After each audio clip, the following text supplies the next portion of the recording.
Udah datang kunjung kan. Nah, inilah dia. Iya. Itulah Om. Iya. Bang Juma itu Om. Ya. Tadi sama si Juma tadi aturannya, tetapi datang ibu dokter tadi jadi tertunda. Waktu saya nggak banyak, saya bilang. Nah, saya udah janji nanti, saya cari siapa si Bro Juma ini nanti, sampai takut juga nanti. Ikut juga dia nanti nangis Bombay kan, nangis Bombay ini ngeri. Pak Vivo. Pak Vivo sudah keluaran terbaru kan, masih Vivo lama, masih 12. Nah, ini mau nangis, ini pun mau ikut-ikut. Penanggung kuda. Halo Bro, sahabatku. Penanggung. Pak Vivo ini bisa baca nggak ya tulisan dari dulu suruh baca penunggang kuda, penanggung terus bacanya gimana dong? Penanggung dosa. Bukan, supaya agak sedikit ada hiburannya itu aja, bukan saya ganti. Pak Vivo ini udah goncang, gimana dong? Ini belum perang loh, udah goncang nih, gimana dong? Enggak lah, Josel, enggak lah. Anda kan belum ngerti apa-apa. Kalau lebih ibu, nggak bicara aja lembut-lembut. Anda kan baru semalam, ya udahlah. Gini Bang Vivo, Pak Esra belum ngerti apa-apa. Bang Vivo nggak tahu apa-apa. Gimana? Boleh jadi seperti itu Pak Esra. Ya, kalau Pak Esra kan udah kalau Pak Esra kan udah tahu semuanya dari dulu Pak Vivo itu bagaimana. Mungkin begini. Mungkin saya kalau Vivo sih anak kecil juga tahu. Banyak anak kecil sini yang pakai HP mungkin Vivo. pendapat saya, utaran saya atau kata-kata saya, narasi saya mungkin dari orang Kristen yang lain akan berbeda barangkali. Tapi kami tetap sama di dalam keimanan kami. Tapi secara penyampaiannya, maka saya katakan, bukan saya sombong, enggak. Setiap saya bicara akan ada sesuatu kata-kata yang mungkin Anda tidak pernah tahu dan tidak pernah Anda dengar. Itu kelebihan saya. Maaf ya, kalau bukan kesombongan saya. Tapi jadi itu kelebihannya Bang Vivo. Ya. Tapi buat kita jadi kekurangannya Bang Vivo. Oh, iyalah, iya, tuh ada Bang Zuma tuh. Silahkan dimulai, Bang Vivo. Saya pernah ya diskusi sama Bang Vivo ini.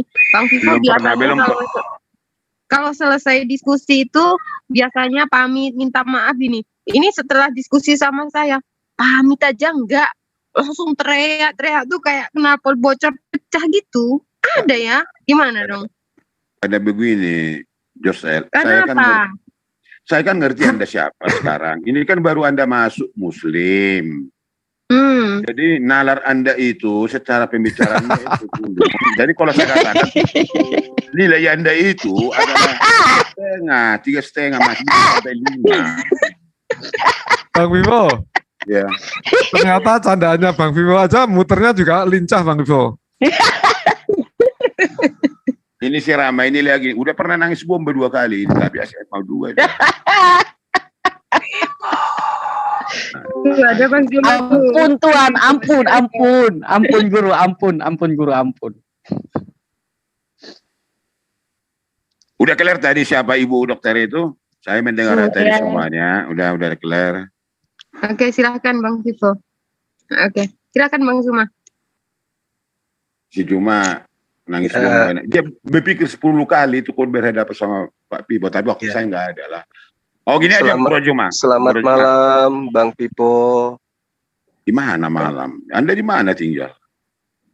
Gan Eden. Ini malam Anda katakan memang. Kemana ini? Oh ya, bukan Juma kurasa ini. Ini apa? Gundu apa ini? saya dengar Bang Pipo jadian sama Bu Uti ya. Benar kan? Sama Bu Uti nggak pernah saya satu jemput, saya nggak pernah sama dia. Oh, berarti itu fitnah berarti. Udah nyebar undangannya lo. Nah itu udah disebar. Sangat katanya itu komplit banget kalau sama Bang Vivo, Bang Zuma. Gimana dong? Ya biarkanlah mereka sejodoh, nggak apa-apa lah. Nggak pernah saya jumpa sama-sama kayak gitu-gitu. Nggak pernah saya satu jumpun, saya nggak pernah diskusi dengan mereka, dengan Muslim nggak pernah. Kenapa gitu? Ya, karena begini, Pak Pipo ini saya katakan, saya bukan nggak mau sama Kristen itu join, bisa mau. Tapi kan saya kan, maka saya katakan, saya ingatkan sekali lagi kepada Anda dari Zoom ini. Pak Pipo ini pasti lain daripada yang lain. Enggak, aku tahu penyebabnya Bang Vivo. Nah, Pak Esra tahu itu, Pak Uang Bodo pun pasti tahu dia. Karena kalau sama Pak Esra, begini, menurut saya, maaf kalau saya kata-kata saya menyinggung perasaan Bapak, awasan Bapak itu sudah luas, termasuk Uang Bodo. Kalau orang-orang ini Pak, yang sumur jagung ini, yang bawah ini, di Jumanya ini, masih sumur jagung ini Pak, nggak ngerti apa-apa mereka. Bang Vivo, Pak Esra, Uang Bodo itu sudah luas pemikirannya. Pak Vivo, kalau sama Bu Uti, kan nggak mau bareng sama Bu Uti, aku tahu. Nah, makanya kalau saya bicara dengan Uang Bodo, Pak Esra, saya harus hati-hati karena pemikirannya sudah luas, udah tinggi Pak. Tinggi apa? Termasuk Pak Ram, B1, itu sudah luas pemikirannya. Jadi kalau orang-orang ini, orang ini udah. Oke. Artinya dia itu mengakui dia kafir. Ini tinggi apa Pak Pipo? Sudah Pipo tinggi apa? Sudah itu Pak. Pemikirannya kan tinggi, setinggi apa? Enggak, si Pak Esra, Uang Bodo, awasannya sudah luas. Sudah luas apa? Bang Tristan bentar ya, udah, saya ngomong bentar. Dari bicaranya, dari utarakannya, paparannya udah luas. Saya betul-betul saya sebagai Kristen belajar sama mereka secara pemikiran dan apa. Saya angkat tangan saya bagi mereka secara bicaranya, secara penyampaian saya bicara. Di situ penilaian saya bagi mereka. Maaf ya Pak Esra, bukan saya untuk mengapakan. Pak Uang Bodo pun seperti itu. Begitu aku belajar sama Pak Pipo lah. Bang Tristan bentar ya. Belajarlah Bapak sama Pak Esra dan Uang Bodo. Tapi Pak Vivo sering bikin orang nangis, itu yang payah itu. Bukan gitu. Tapi di sini ada pemecah rekor hari ini selama dunia perdebatan. Bang Vivo ini hari ini ngomongnya lembut banget. Ada apa ya? Dari dulu saya lembut. Baru jual kemenyan kemarin. Hari ini. Karena jadian sama Bu Uti jadi tenang hidupnya. Iya. Kenapa gitu ya?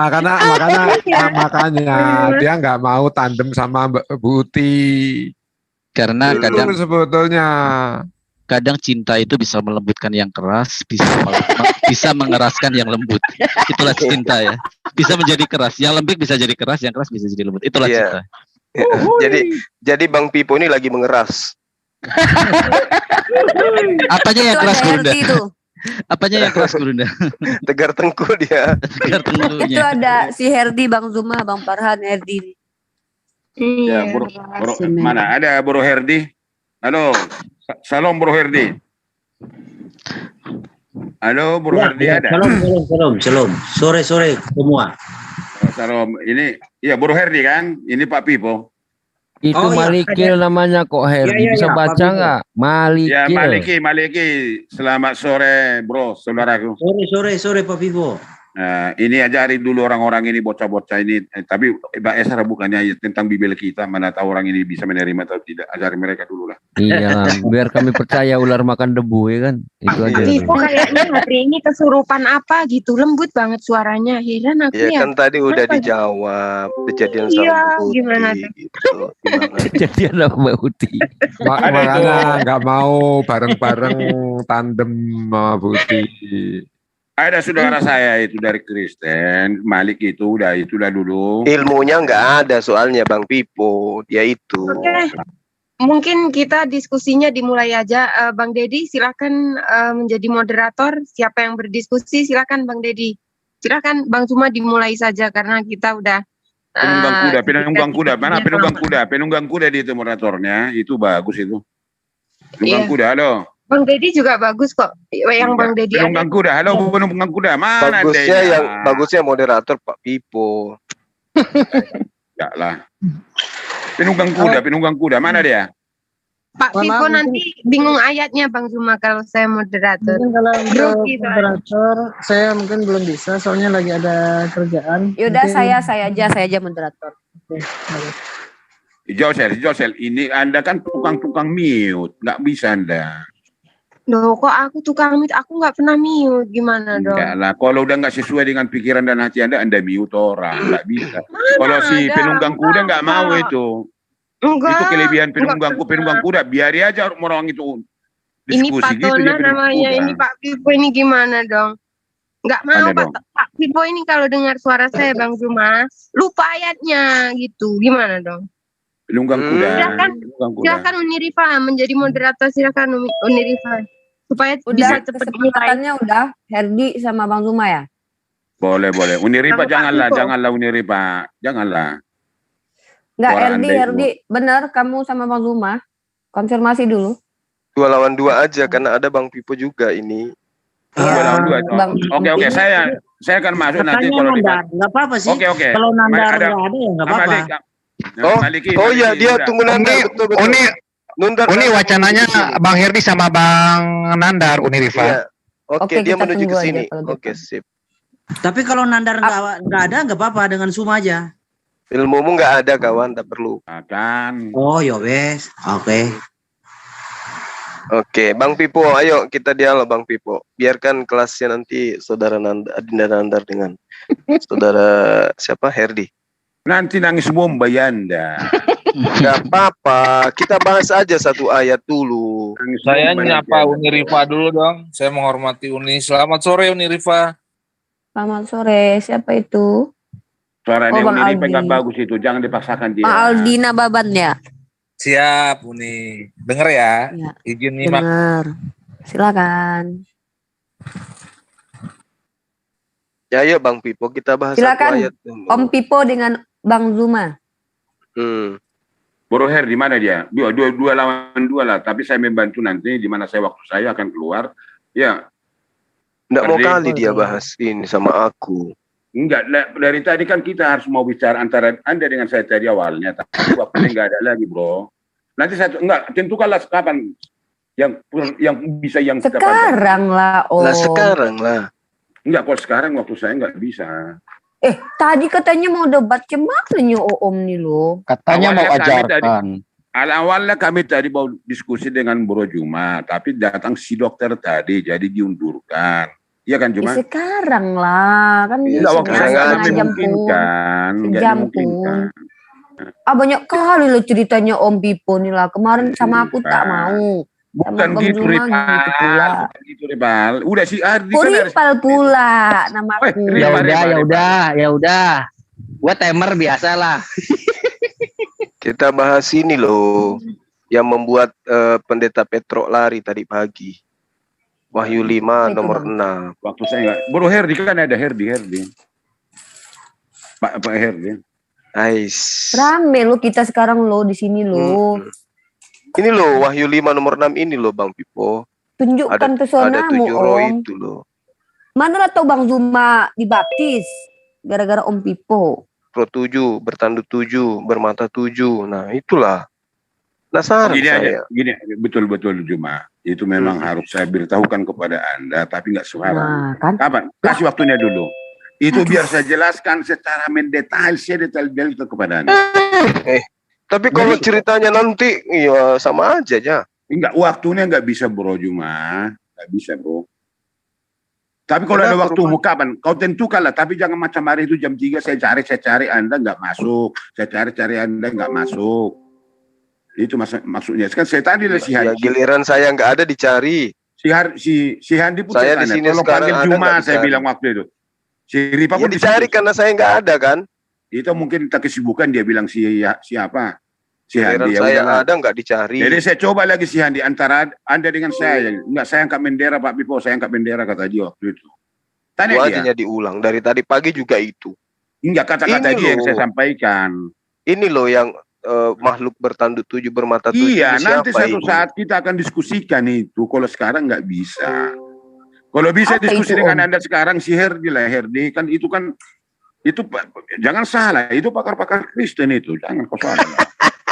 Si Herdi pakar Kristen pula sembarangan. Om Pipo nggak mandi. Menurut kami. Mana orang Dewanes Pak Pipo Tritung? Mau Yohanes mau apapun itu memang dia sanggup, pandai dia kok.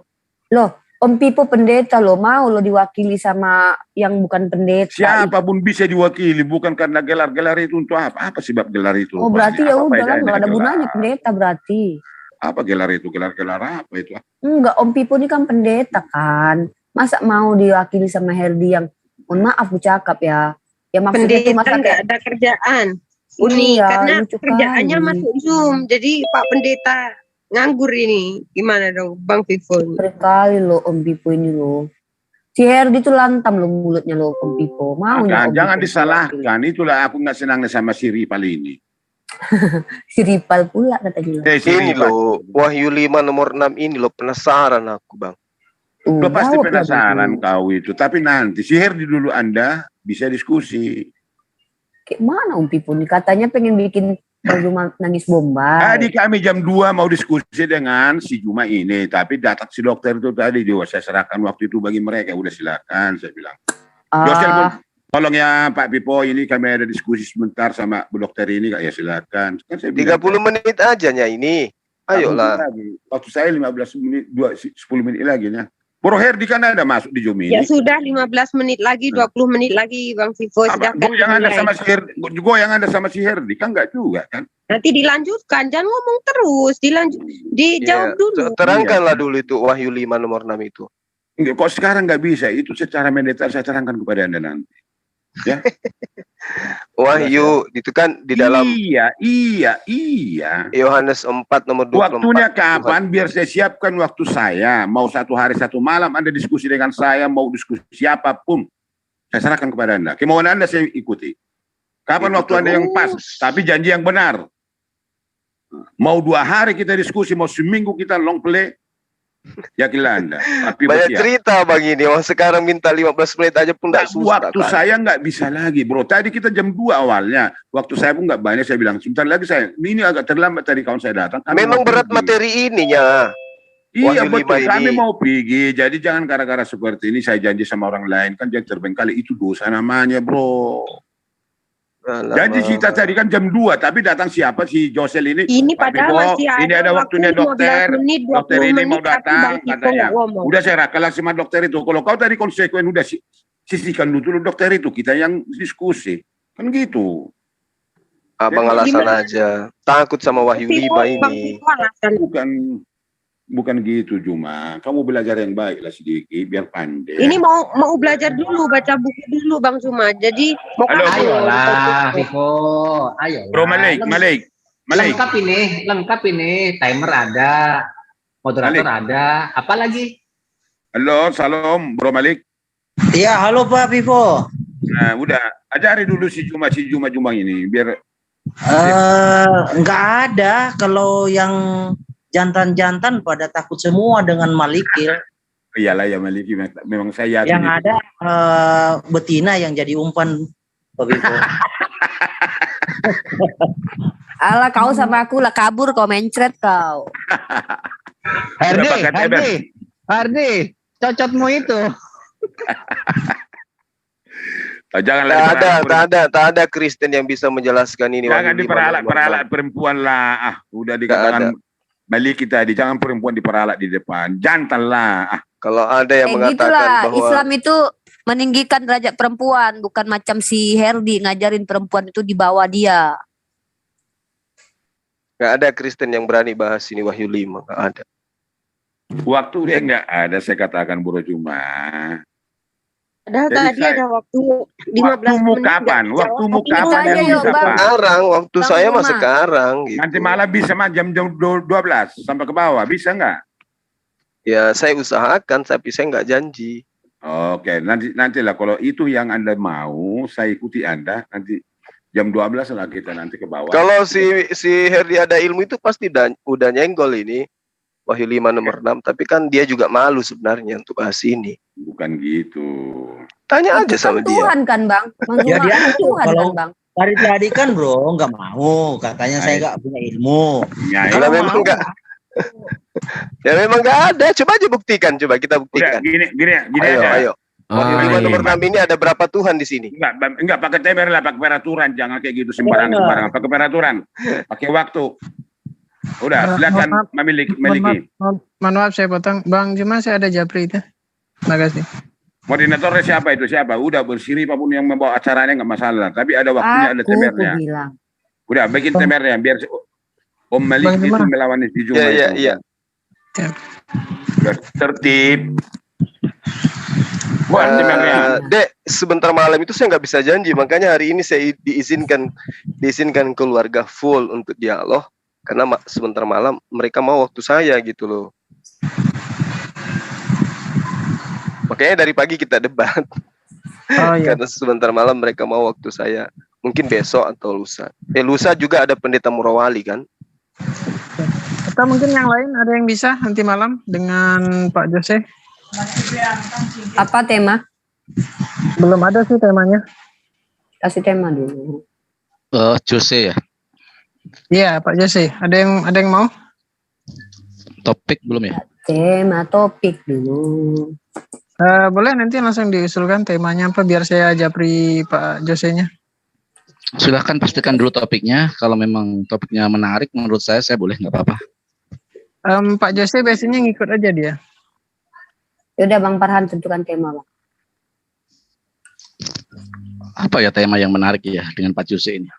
Temanya ngalir aja kalau Pak Jose itu. Itu aja, Hi. Tuhan yang mana di antara 3 Tuhan yang datang kepada penulis Bible? Oh, oke. Itu nanti kita korelasikan dengan benar juga ya Bang firman di dalam ini ya. ya? Firman di dalam apa ya? Berfirman di dalam hati itu juga nanti siapa yang berfirman di dalam hati itu mungkin dikorelasikan ke sana ya. Tuhan yang mana sebenarnya? Harusnya banyak kali pertanyaan kita ya. Menarik itu. Siapa boleh. Dari ketiga Ya. itu Tuhan mana ya? Boleh. Mungkin Aki. Bang Farhan bisa ini kan apa judulnya temanya di live chat biar nanti saya ini kan. Diatur lah kalau mau bahas apa, siapa yang maju. Ya, betul gitu men.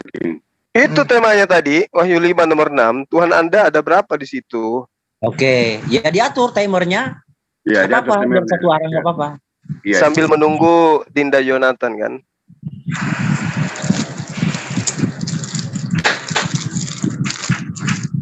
Mana timer standby.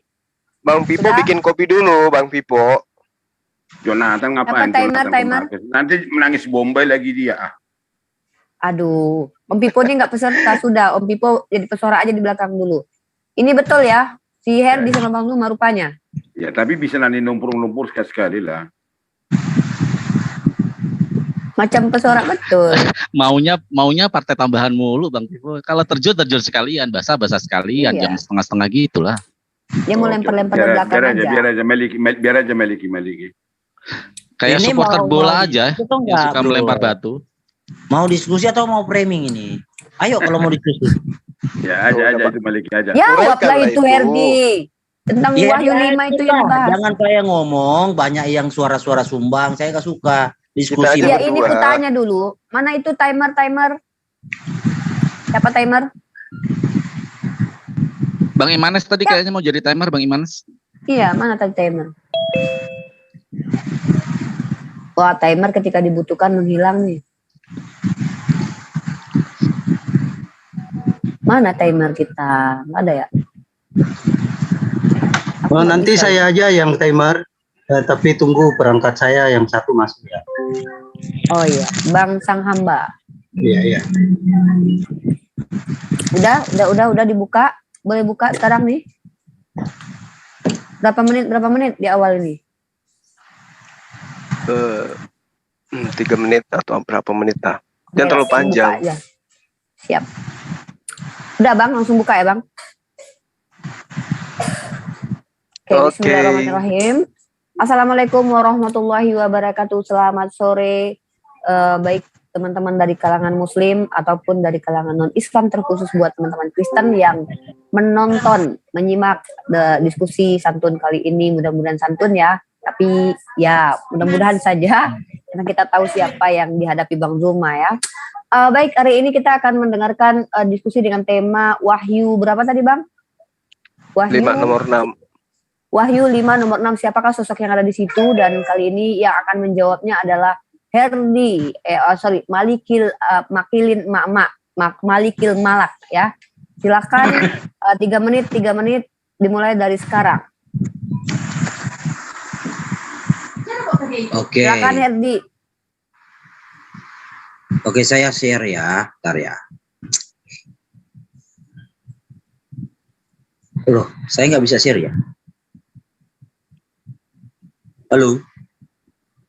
Boleh saya share enggak? Halo, Itu halo. timer, soalnya timer gitu kan. Nah, Timer lalu lagi share kita juga. diskusinya gimana kalau nggak share? Hanya cuap-cuap. Timer di ini aja, timer di ini aja, dilihat personal aja nanti. Berarti kalian kamu Herdi harus percaya sama timernya. Silakan. Iya, saya percaya aja. Oke. Ya, oke. Bang timer jangan di share screen, dikasih aja si Herdinya share screen. Siapa yang ini, yang timer ini?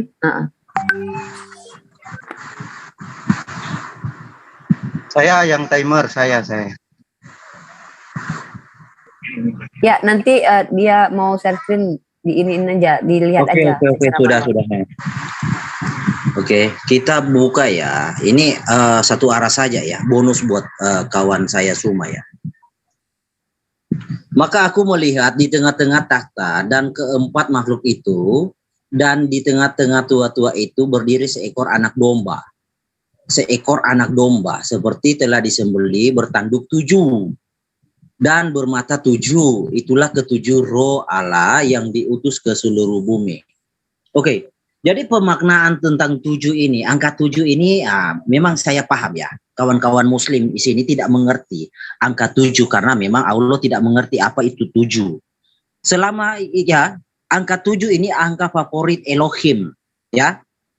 Angka favorit Elohim yang sudah dinubuatkan juga di dalam kitab-kitab Perjanjian Lama, bahwa contoh seperti ya Bilangan 23 ayat 22. Di sana berbicara tentang kekuatan ya. Lalu angka 7 ini dikonfirmasi dari ayat-ayat itu sesuatu yang disukai oleh Tuhan. Makanya ketika Mesias itu menggunakan narasi angka 7 ya. Lalu kenapa sang monster atau iblis itu menggunakan angka 6? Nah, itu tandingan. Nah, ini kalau kita mau gali sih nggak apa-apa. Tapi ya di sini kan kawan-kawan memang bertanya karena ketidaktahuan, karena Allah tidak menjelaskan. Ya.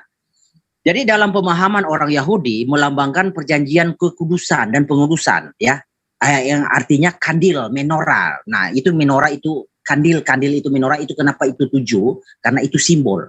Jadi harus paham ya, memiliki 7 lampu, tindakan-tindakan pendamaian, pentahiran diselesaikan dengan 7 kali percikan. Itu harus paham. Jadi 7 itu sakral, bukan sesuatu yang terjadi begitu saja ucup-ucup tiba-tiba cup. Enggak, ada artinya. Jadi ya saya pahami karena kawan-kawan muslim memang tidak dijelaskan. Allah tidak mengerti akan hal-hal seperti ini ya. Jadi 7 percikan itu pengukuhan di dalam sabat Yahudi, termasuk tahun sabat, tahun Yobel berdasarkan perhitungan angka 7. Ya, ini rahasia yang tidak diketahui oleh Allah. Saya paham. Dalam soal pengampunan, Tuhan Yesus mengangkat permasalahan ini melalui perhitungan praktis dengan mengatakan 70 kali 7 kali. Nah, itu rahasianya. Jadi bukan mengidentifikasi itu roh itu ada 7, bukan. Itu simbol yang terjadi dahulu sampai penggenapannya. Karena itu merupakan angka favorit buat Tuhan. Oke, dipahami? Lanjut. Sudah. Silakan Bang Luma. Oke. Jadi kalau sudah nyata di situ penulis ya, pewarta dari kitab Wahyu mengatakan aku melihat.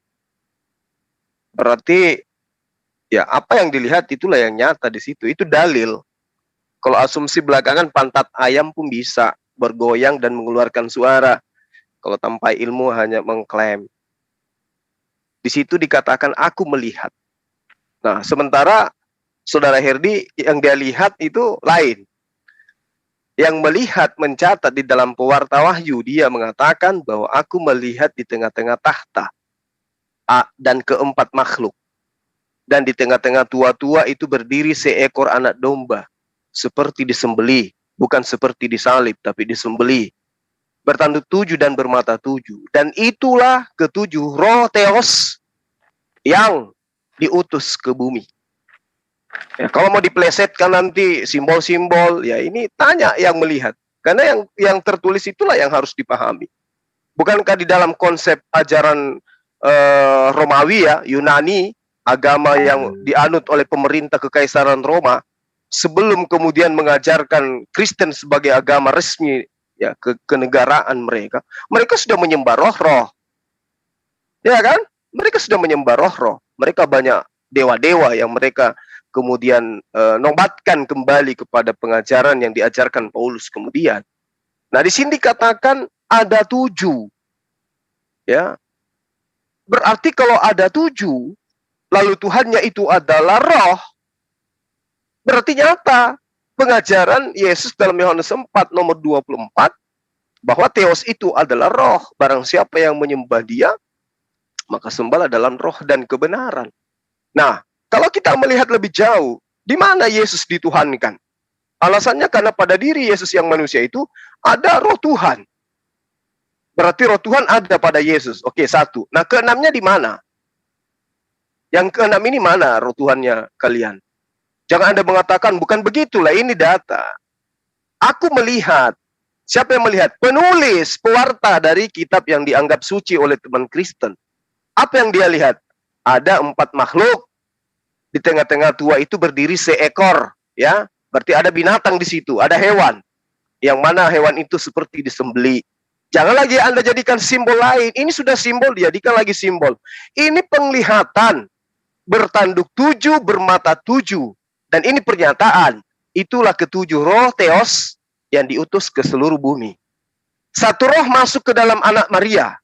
6 rohnya kemana? Ini. Jangan Anda larikan ke tempat yang lain. Oh, ini simbol-simbol, ini dia angka keramat dan seterusnya.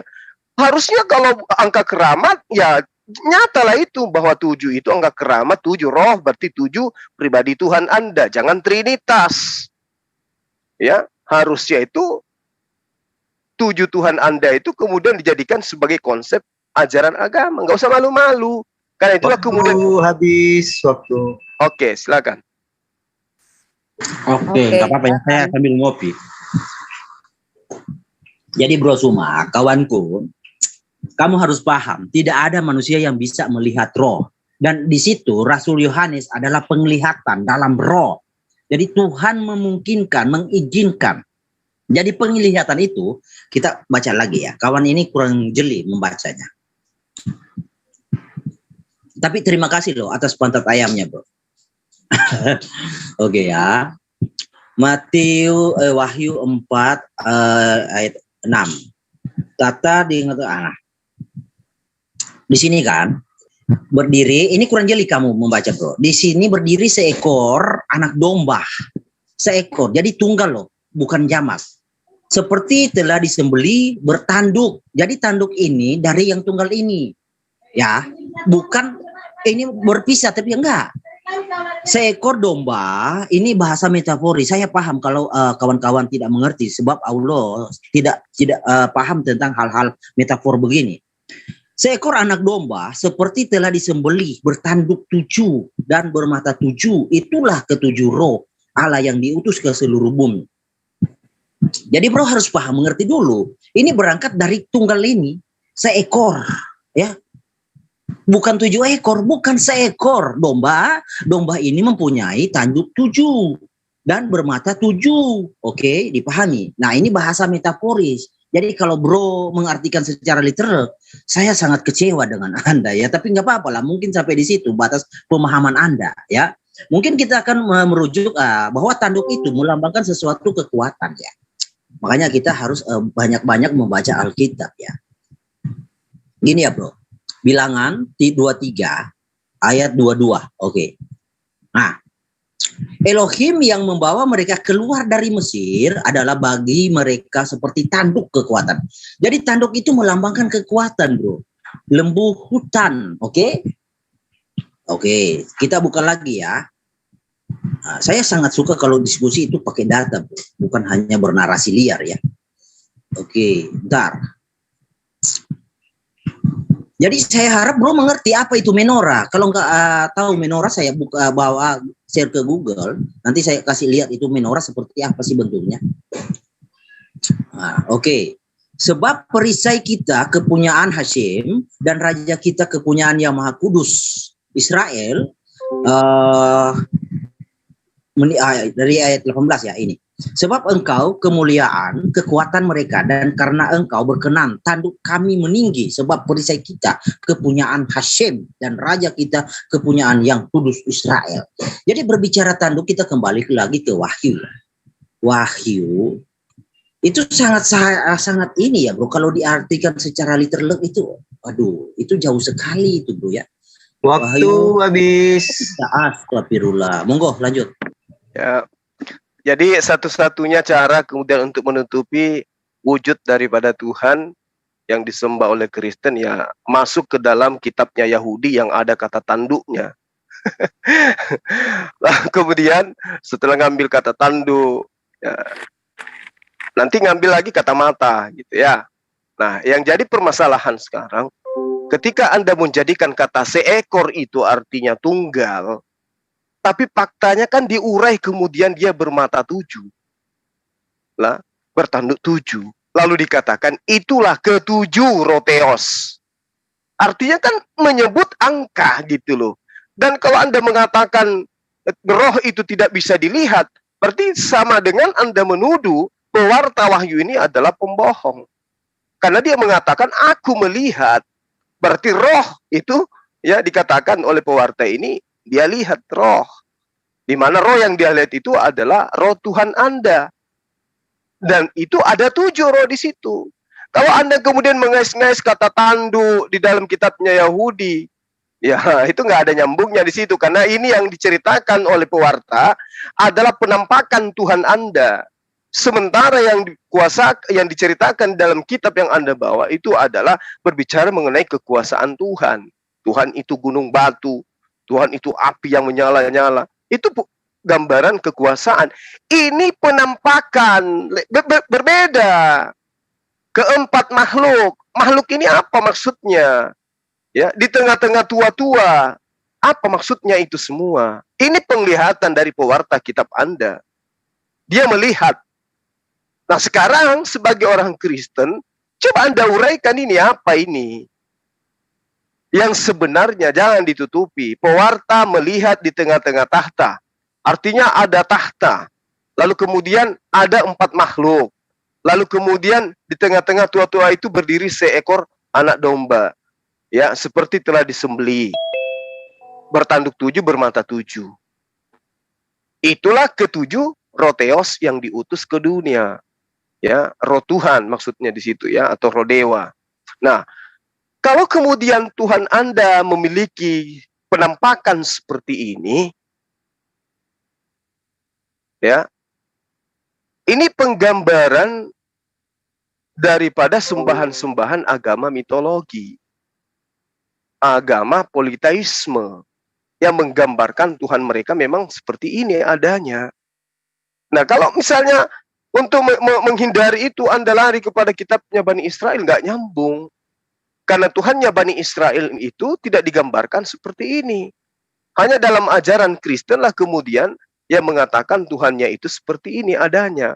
Maksud saya penulis daripada kitab Anda yang mengatakan bahwa roh daripada Tuhan yang kalian sembah itu perwujudannya itu seperti ini adanya.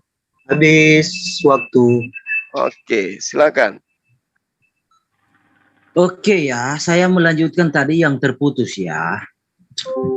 Sekarang tanduk sudah saya menjelaskan, sekarang saya ingin menjelaskan tentang mata ya. Mata Tuhan itu ya, itu lambang. Jadi mata itu adalah lambang, Tuhan itu maha tahu. Mungkin kita baca ya di dalam Alkitab. Jadi sangat disayangkan ya kalau bro itu cara diskusinya hanya mentok dengan satu data. Harusnya kalau bro menganggap itu secara hurufiah, ada data lain sebagai pembanding supaya klaim klaim hurufiahmu itu bisa diyakini. Harus begitu bro. Karena kalau hanya kamu ngotot kayak begitu di satu data itu, itu kan apa ya namanya ya? Saya nggak bisa menyimpulkan ya. Jadi berdiskusi itu berkembang bro. Jangan ngotot. Jadi Sakaria 1 ayat 18 sampai 9. Aku melayangkan mataku melihat tampak 4 tanduk. Lalu aku bertanya, nah di sini mata dengan tanduk sudah dikatakan. Aku bertanya kepada malaikat yang berbicara dengan aku itu, apakah arti semua ini? Maka ia menjawab aku, inilah tanduk-tanduk yang telah menyerahkan Yehuda, Israel, dan Yerusalem. Oke, nanti kamu akan bertanya, kenapa di sini 4 tanduk? Ya pasti begitu. Nah, gini ya bro, supaya diskusi ini berkembang, kamu harus mencari pembanding. Di dalam Wahyu 5 ayat 6, kamu cari pembanding di kitab yang lain, supaya klaim kamu itu, pemahaman kamu ini benar adanya. Tapi kamu kalau hanya ngotot di situ, kamu tidak akan memahami sampai akhir zaman ya begini, ngotot kayak gitu. Contoh seperti ini ya, di dalam Mazmur ya bro. Jadi Tuhan kami itu maha kuasa memenuhi alam semesta, bukan hanya terpaut kepada 7 roh itu, bukan. Itu pemahaman yang kamu tidak pahami, alegoris yang tidak kamu pahami. 139 ayat 79. Oke. Mazmur 79. Ayat 7. Sorry. Nah, kemana aku dapat pergi menjauhi rohmu? Kemana aku dapat lari dari hadapanmu? Jika aku mendaki ke langit, engkau di sana. Jika aku menaruh tempat tidurku di dunia orang mati, di situ pun engkau. Jika aku terbang dengan sayap fajar dan membuat kediaman di ujung laut, juga di sana tanganmu akan menuntun aku dan tangan kananmu akan memegang aku. Jadi Tuhan itu tidak dibatasi bro, seperti kamu berpikir kok ada 7. Nah memang saya pahami pertanyaan-pertanyaan itu kan terinspirasi dari Allah yang tidak bisa hadir sehingga dipahami bahwa Tuhan yang kami imani, roh itu hanya diam di surga. Enggak, bumi alam semesta ini didiami oleh Dia, tidak ada yang luput. Oke, kita ngomong pakai data. Oke, di dalam Yeremia 23 ayat 24. Oke ya, Yeremia 23 ayat 24. Oke, sekiranya ada seorang menyembunyikan diri dalam tempat persembunyian, masakan aku tidak melihat dia? Demikianlah firman Hashem. Tidakkah aku memenuhi langit dan bumi? Demikianlah firman Hashem. Jadi dia memenuhi waktunya, Pak. Waktu bagus. Oke, lanjut. Ya, jadi seperti yang saya katakan, yang ada di Wahyu itu adalah penampakan wujud daripada sembahan Anda yang dilihat oleh penulis atau pewarta dari kitab Anda. Nah, muatan ini kemudian Anda ingin coba tutupi dengan ngambil apa yang kemudian tertera di dalam kitabnya agama lain, yaitu agama Yahudi, yang sama sekali tidak pernah menyatakan Tuhan mereka itu dalam bentukan seperti yang Anda katakan. Yang Anda tunjukkan itu adalah bagaimana kemudian Tuhan di dalam pemahaman orang Yahudi yang mencerminkan maha perkasa, maha kuasa, bukan wujud dalam arti seperti yang digambarkan penglihatan yang ada di dalam kitab Anda. Nah, sementara kalau kita melihat bagaimana agama besar di Romawi, Mitraisme misalnya, itu menggambarkan ajaran mereka dengan simbol-simbol penglihatan yang sama seperti dengan apa yang digambarkan di dalam kitab yang saya katakan tadi. Bagaimana kemudian mereka mengatakan adanya sinyal metapomorfosis terhadap agama, itu berkesesuaian dengan apa yang kemudian diurai di dalam kitab Anda. Ya, mitologi-mitologi, penyembahan-penyembahan terhadap dewa, itu sangat nampak di dalam dalil ini gitu. Bagaimana kemudian agama-agama kuno sebelum adanya agama langit itu menganut ajaran yang sama seperti yang digambarkan di dalam Wahyu ini. Ajaran yang mengajarkan tentang adanya ilustrasi terhadap dewa mereka dengan penggambaran binatang. Selalu arahnya kepada binatang. Penampakan daripada dewa-dewa agama masa lampau itu selalu identik dengan binatang. Sampai kepada kemunculan ya istilah-istilah mitra, kemudian penyembahan terhadap ajaran yang kemudian mereka sebut sebagai mitologi dari penggambaran Tuhan yang mereka sembah, itu muncul kemudian dihasilkan daripada pemahaman Tuhan dalam bentuk ajaran pagan yang kemudian disandingkan dengan apa yang ada dalam kitabnya Bani Israel. Seakan-akan dianggap bahwa itu adalah penggambaran seperti yang ada. Padahal ajaran yang ada di Wahyu itu adalah Adonis diamalkan dan diamalkan di Syria, diamalkan di Asia Kecil, diamalkan di Mesir. Kemudian ya secara garis besar Mesopotamia juga mengajarkan ajaran-ajaran mitologi penggambaran dewa mereka dengan bentukan hewan yang unik-unik, yang aneh-aneh seperti itu. Mana ada kemudian penggambaran Tuhan, roh Tuhan digambarkan bertanduk 7, bermata 7 dalam penggambaran orang Yahudi? Nggak ada. Tapi kalau kemudian Anda mengambil kata mata, kata tanduk, kemudian dalam kitabnya orang, ya itu adalah cara Anda untuk mengelak. Adonis di Syria, Atis di Asia, Horus di Mesir. Itu penggambaran-penggambaran mereka itu layaknya binatang semua. Habis, Pak. Iya. Oke, mantap ya. Tapi bro, di sini saya melihat hanya berlindung kepada mitologi. Gini, bro. Sesuatu yang mitologi itu sesuatu yang tidak bisa dibuktikan atau sesuatu yang tidak pernah ada. Itu mitologi atau mitos. Nah, apa yang sudah ada dan mampu membuktikan dirinya ada, apapun yang dia perintahkan itu tidak ada kesan mitologinya. Bro harus paham. Bro, saya melihat bernarasi mitologi tidak tahu akar mitologinya apa. Contoh saya kasih pandangan seperti ini. Allah berkata dia adalah pencipta alam semesta. Ini contoh ya, jangan tersinggung. Allah menciptakan alam semesta. Katanya Allah. Tetapi Allah tidak mampu membuktikan dia ada. Itu mitologi, bro. Tapi Tuhan kami mampu membuktikan dia ada karena dia maha kuasa. Lalu apapun yang diajarkan lalu kamu anggap mitologi. Mitologi itu suatu paham yang memahami, yang mau mencoba mencari Tuhan, itu mitologi. Tetapi dalam iman kami, ya Tuhan yang menggapai kami. Itu beda, bro. Jadi Anda yang sebenarnya menganut paham mitologi. Karena Allah sudah tidak pernah ada. Tidak pernah bisa dibuktikan. Sekiranya Allah tidak mengangkut nama-nama Nabi di dalam Alkitab. Adam, Musa, Nuh, dan Daud, dan siapa lagi ya? Nama tokoh-tokoh di dalam Alkitab, ke dalam Quran. Saya yakin 100% Allah tidak akan pernah bisa dianggap ada. Oke, kita masuk tentang ketujuh ya, menorah. Oke. Saya share dulu, bro ya. Bro harus paham loh. Bercakap tapi tidak paham apa itu mitologi itu buat saya sangat geli saya mendengarnya. Oke, Keluaran 25 ya. Keluaran 25 ayatnya yang ke-32. Oke. Nah, ini tentang 7 obor, bro. Ini harus tahu. Kalau kamu nggak tahu ya saya ajari sedikit. 6 cabang harus timbul dari sisinya. 3 cabang kandil itu dari sisi yang satu dan 3 cabang dari sisi yang lain. 3 kelopak yang berupa bunga badam dan pada cabang yang satu dengan tombol dan kembangnya. Ini perlambangan menorah. 3 di samping kiri kanan, 1 di tengah jadi 7. Itu makna obor, makna kekuatan. Jadi bro, kalau kan sudah saya katakan, jangan ngotot, jangan mentok kayak gitu. Cari ayat pembanding, bro, biar argumennya kuat. Karena Alkitab itu bukan seperti Quran, bro. Alkitab bisa menjelaskan dirinya tanpa harus ditafsir. Punya kalau memang itu 7 roh Allah, itu sudah dijelaskan ada di dalam Matius, Markus, ada pasti kalau diasumsikan begitu. Tapi kamu kan hanya mentok ngotot di situ, lari ke mitologi, bunuh diri, jangan lari ke mitologi. Ya, masih banyak waktu saya.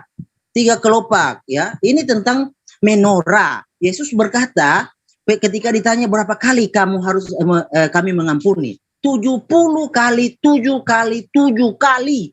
Itu saking sakral karena angka 7 itu sakral buat Tuhan. Bukan hanya di zaman Yesus, dari dahulu kala, bro. Habis waktunya. Oke. Ya. Jadi Saudara Herdi kembali menggunakan kitabnya orang ya untuk menutupi penampakan yang dilihat oleh pewarta kitabnya yang nyata mengatakan, aku melihat wujud Tuhanku. Nah, ini wujud Tuhan. Yang Anda gambarkan itu adalah penggambaran daripada kekuasaan Tuhan. Beda. Ini wujud. Bentukan Tuhan Anda gitu loh ya. Nah, kelihatannya Anda ini harus diterapi lebih jauh. Penulis-penulis kitab Anda itu dan agama Anda itu sendiri kemudian melakukan konsili itu bukan di tanah Yudea. Menetapkan tentang Tuhan Anda roh, bertanduk 7, bermata 7, kitab yang Anda harus gunakan sebagai pegangan itu bukan di tanah Yudea, bukan di Palestina, bukan di Yerusalem. Tapi di mana? Konsili itu diadakan di mana? Di tengah-tengah penganut ajaran penyembahan terhadap mitologi Yunani Romawi. Paham itu, catat itu. Makanya kalau Anda melihat, memang mitos itu adalah penggambaran tanpa kitab suci. Makanya mereka para pengikut ajaran mitologi ini, ajaran mitos ini, ya, ketika ada pendiri agama Anda menuliskan sebuah kitab yang seirama dengan konsep mereka, mereka langsung peluk, mereka langsung terima. Contoh misalnya, bagaimana makhluk mitos Yunani memiliki tubuh kuda dengan kepala dan badan manusia. Ada di dalam pemahaman Yunani itu ada. Bagaimana kemudian dikatakan lagi ada burung api seperti elang yang sering terkait dengan matahari dan mati dan terlahir kembali. Ada di dalam pengajaran mitologi Yunani. Bagaimana kemudian Talos, ya, di situ dikatakan bahwa Talos itu makhluk raksasa yang juga merupakan sumber daripada inspirasi pemahaman mitologi Yunani. Jadi ajaran tubuh makhluk yang beraneh-aneh seperti itu, itulah yang menjadi sumbernya. Anda ingin menutupi penglihatan pengarang kitab Anda, penulis kitab Anda, dengan mengambil kitab agama orang. Itu nggak cocok itu. Harusnya Anda kemudian menjelaskan bentukan Tuhan Anda yang modelnya kayak mitologi Yunani kuno. Anda harus paham itu. Ya, makhluk mitologi Yunani kuno yang paling dikenal luas itu adalah Hidra. Bagaimana bentuk cirinya? Ya sama seperti yang digambarkan dalam kitab Anda. Ada surga, ada neraka, ada kemudian apalagi naga, ya, dengan 9 kepala, berkelahi dengan malaikat. Itu adalah penggambaran mitologi Yunani yang kemudian disembunyikan selama ini oleh gereja. Bahas itu sesuai dengan apa yang dilihat oleh pengarang kitab Anda. Jangan larinya ke kitab Keluaran lah, Mazmur lah, nggak nyambung. Keluaran, Mazmur itu bercerita tentang kekuasaan Tuhan yang digambarkan dalam rupa makhluk. Tapi kemudian Tuhan yang dilihat di dalam mitologi Anda, Wahyu 5 nomor 6 itu penggambaran tentang sifat-sifat dewa-dewa yang dianut oleh ajaran Yunani dan Romawi. Harus Anda paham itu. Ya, kamera merupakan makhluk dengan kepala singa dan kambing dengan ekor ular, mampu mengeluarkan api dari mulut dan hidungnya. Ini mitologi dan itu dianut oleh kitab yang Anda pegang saat sekarang. Iya kan? Makhluk berkepala 4. Apa? Habis, Pak Suma.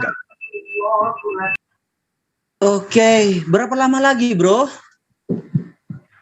Berapa sesi lagi? Ya, terserah.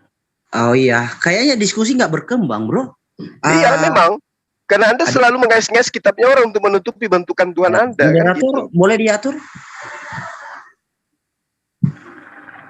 Oke, saya bicara ya, bro. Gini ya.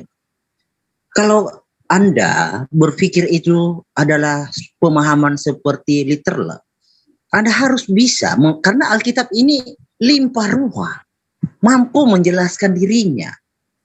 Jadi kalau Anda hanya ngotot di situ, ya, di dalam Mazmur Tuhan berkata, aku berkata-kata di dalam syair, ya, bahkan Amsal berkata bersajak. Jadi Alkitab itu Tuhan yang kami imani, ya, itu berbicara bukan yang kamu pahami seperti oh ini binatang, oh begini, bukan, bahasa metaforis. Jadi memang ada poin-poinnya. Saya kasih contoh seperti di dalam kitab Wahyu, Yesus berkata perjamuan tentang perkawinan anak domba. Nah, hal ini diangkut oleh Nabi ke dalam Quran dimaknai literal. Jadi perkawinan yang literal, padahal itu bukan. Nah, ini sesuatu yang mungkin kawan-kawan tidak paham. Sumbernya dari situ semua. Jadi begini ya kawan-kawan. Jadi Alkitab itu ada bahasa-bahasa yang Tuhan kiaskan, gambarkan. Itu bahasa metafor. Jadi sekiranya pemahamannya seperti itu, tadi kan sudah dijelaskan. Itu dari domba. Domba itu punya tanduk 7. Jadi dari domba itu. Jadi domba itu atau Mesias itu punya kekuasaan. Dia maha tahu, maha kuat, maha melihat, itu maksudnya. Sudah dijelaskan. Angka 7 itu bukan hanya timbul di zaman Yesus. Di zaman dahulu kalau udah ada. Ini yang tidak dipahami. Kok ngotot di situ, bro? Ya ini memang saya paham. Karena hal-hal seperti ini tidak dikenali. Allah tidak mengerti hal-hal seperti ini. Saya paham. Anda bertanya. Tetapi cobalah bangun argumen yang mendidik, bro. Artinya kamu punya data dari tempat lain, bukan hanya mentok di situ. Saya sudah berapa puluh data saya buka dari tadi. Kamu nggak pernah bawa data hanya mentok di situ saja, ya kan? Jadi begini, bro. Kita di sini buang-buang waktu mengedukasi, bukan mau ngotot, kasih lihat kita ngotot, ya artinya membodohi lah orang-orang dengan argumen yang mentok. Kita buka lagi ya. Mungkin kawan saya ini perlu dijelikan ya matanya. Tapi saya suka kok. Oke. Jadi maka aku melihat di tengah-tengah tahta dan keempat makhluk itu, dan di tengah-tengah tua-tua itu berdiri seekor anak domba. Ini tunggal. Anak domba. Domba ini punya tanduk. Ya, punya mata 7. Ini bahasa metafor, kiasan. Sudah dijelaskan, tanduk itu kekuatan di dalam pemahaman Yahudi. Lalu bro mengutip, oh kenapa ungkit-ungkit kitab orang? Astagfirullah. Modalnya hanya segitu bro. Aduh, janganlah begitu. Yesus habis bro Herdi waktunya. Ya, oke. Iya. Jadi ya itu fakta. Anda bersembunyi di balik kitabnya agama Yahudi kan. Sementara kitab Anda kan itu dituliskan di mana? Di Pulau Patmos. Pulau Patmosnya itu di mana? Terus kitab Anda itu ditujukan kepada siapa? Setelah kitab Anda itu dibukukan, itu ditujukan kepada siapa buku itu? Orang Yahudi? Kan tidak.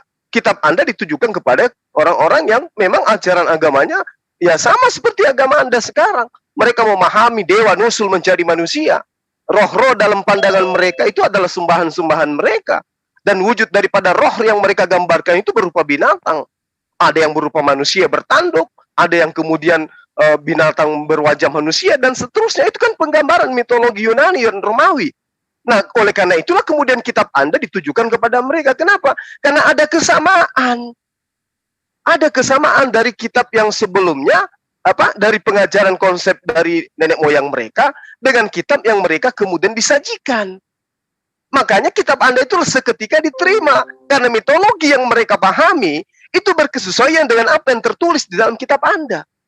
Anda mengatakan itu adalah penggambaran. No, itu adalah perwujudan. Dia melihat. Apa Anda tidak percaya gitu? Dia melihat. Makanya ketika dia katakan dia adalah nabi, dia adalah rasul, menulis firman Tuhan, dan ternyata yang dilihat itu adalah seperti dewa-dewa kita sebelumnya. Makanya diterima. Iya kan? Makanya diterima. Nah, kalau kemudian Anda mengatakan, oh itu dari dulu memang selalu mengarahkan bahwa 7 tanduk, 7 obor. Ya, saya juga paham, saya juga belajar kok. Tapi ketika berbicara mengenai makhluk yang menyeramkan, yang ada di dalam pengajaran mitologi Yunani, Romawi, itu berkesesuaian dengan apa yang ada di dalam kitab Anda. Dan memang kitab Anda itu ditujukan kepada mereka. Mereka lalu kemudian apa? Meninggalkan Dewa Olympus. Meninggalkan pengajaran penyembahan terhadap Tipon. Meninggalkan kemudian apa yang mereka terima tentang Dewa Zeus. Nggak ada lagi kan? Di Roma sekarang nggak ada lagi kan penyembah Zeus, penyembah Olympus, nggak ada kan? Mereka menggantikan Dewa Hermes yang mereka imani di Antioquia itu menjadi Yesus. Iya kan? Salah nggak? Nggak salah. Ajaran pagan Yunani, Romawi sudah hilang.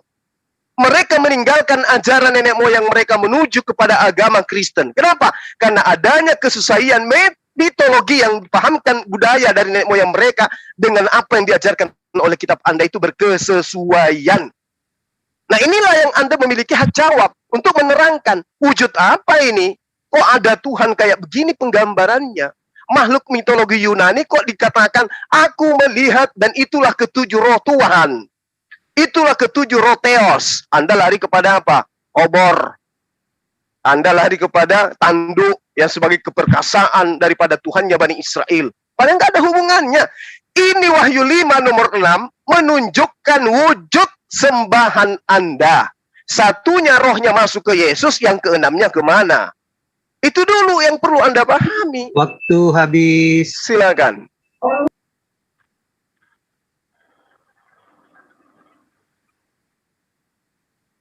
Oke, waktu habis. Jadi bro, kayaknya nggak berkembang ini diskusinya. Selalu mitologi. Saya sudah jelaskan. Sesuatu yang terbukti itu bukan mitologi, bro. Coba dong digarisbawahi, dipahami. Yesus itu real, ada. Jadi bagaimana pula Anda mengatakan mitologi? Ya, dipahami ya. Yang cocok itu mitologi ya, contoh. Zeus itu nggak ada. Itu hanya cerita-cerita, nggak ada datanya, nggak ada buktinya, nggak ada. Hanya sebatas cerita. Nggak ada Zeus, Horus, nggak ada datanya. Jadi bro harus paham dulu, gini ya, pahami dulu apa yang bro ucapkan, baru bro ungkapkan. Jangan ucapan Anda itu menghakimi Anda. Makanya saya katakan, ya, berbicara itu dipahami bro, kawanku, ya, pahami. Anda berbicara dari tadi mitologi, Yesus mitologi. Astagfirullah. Yesus itu meskipun diceritakan, diselewengkan di dalam Quran, ya, itu yang kamu anggap mitologi. Nah kan, jangan Anda berpikir saya mengutip untuk membenarkan, enggak ya.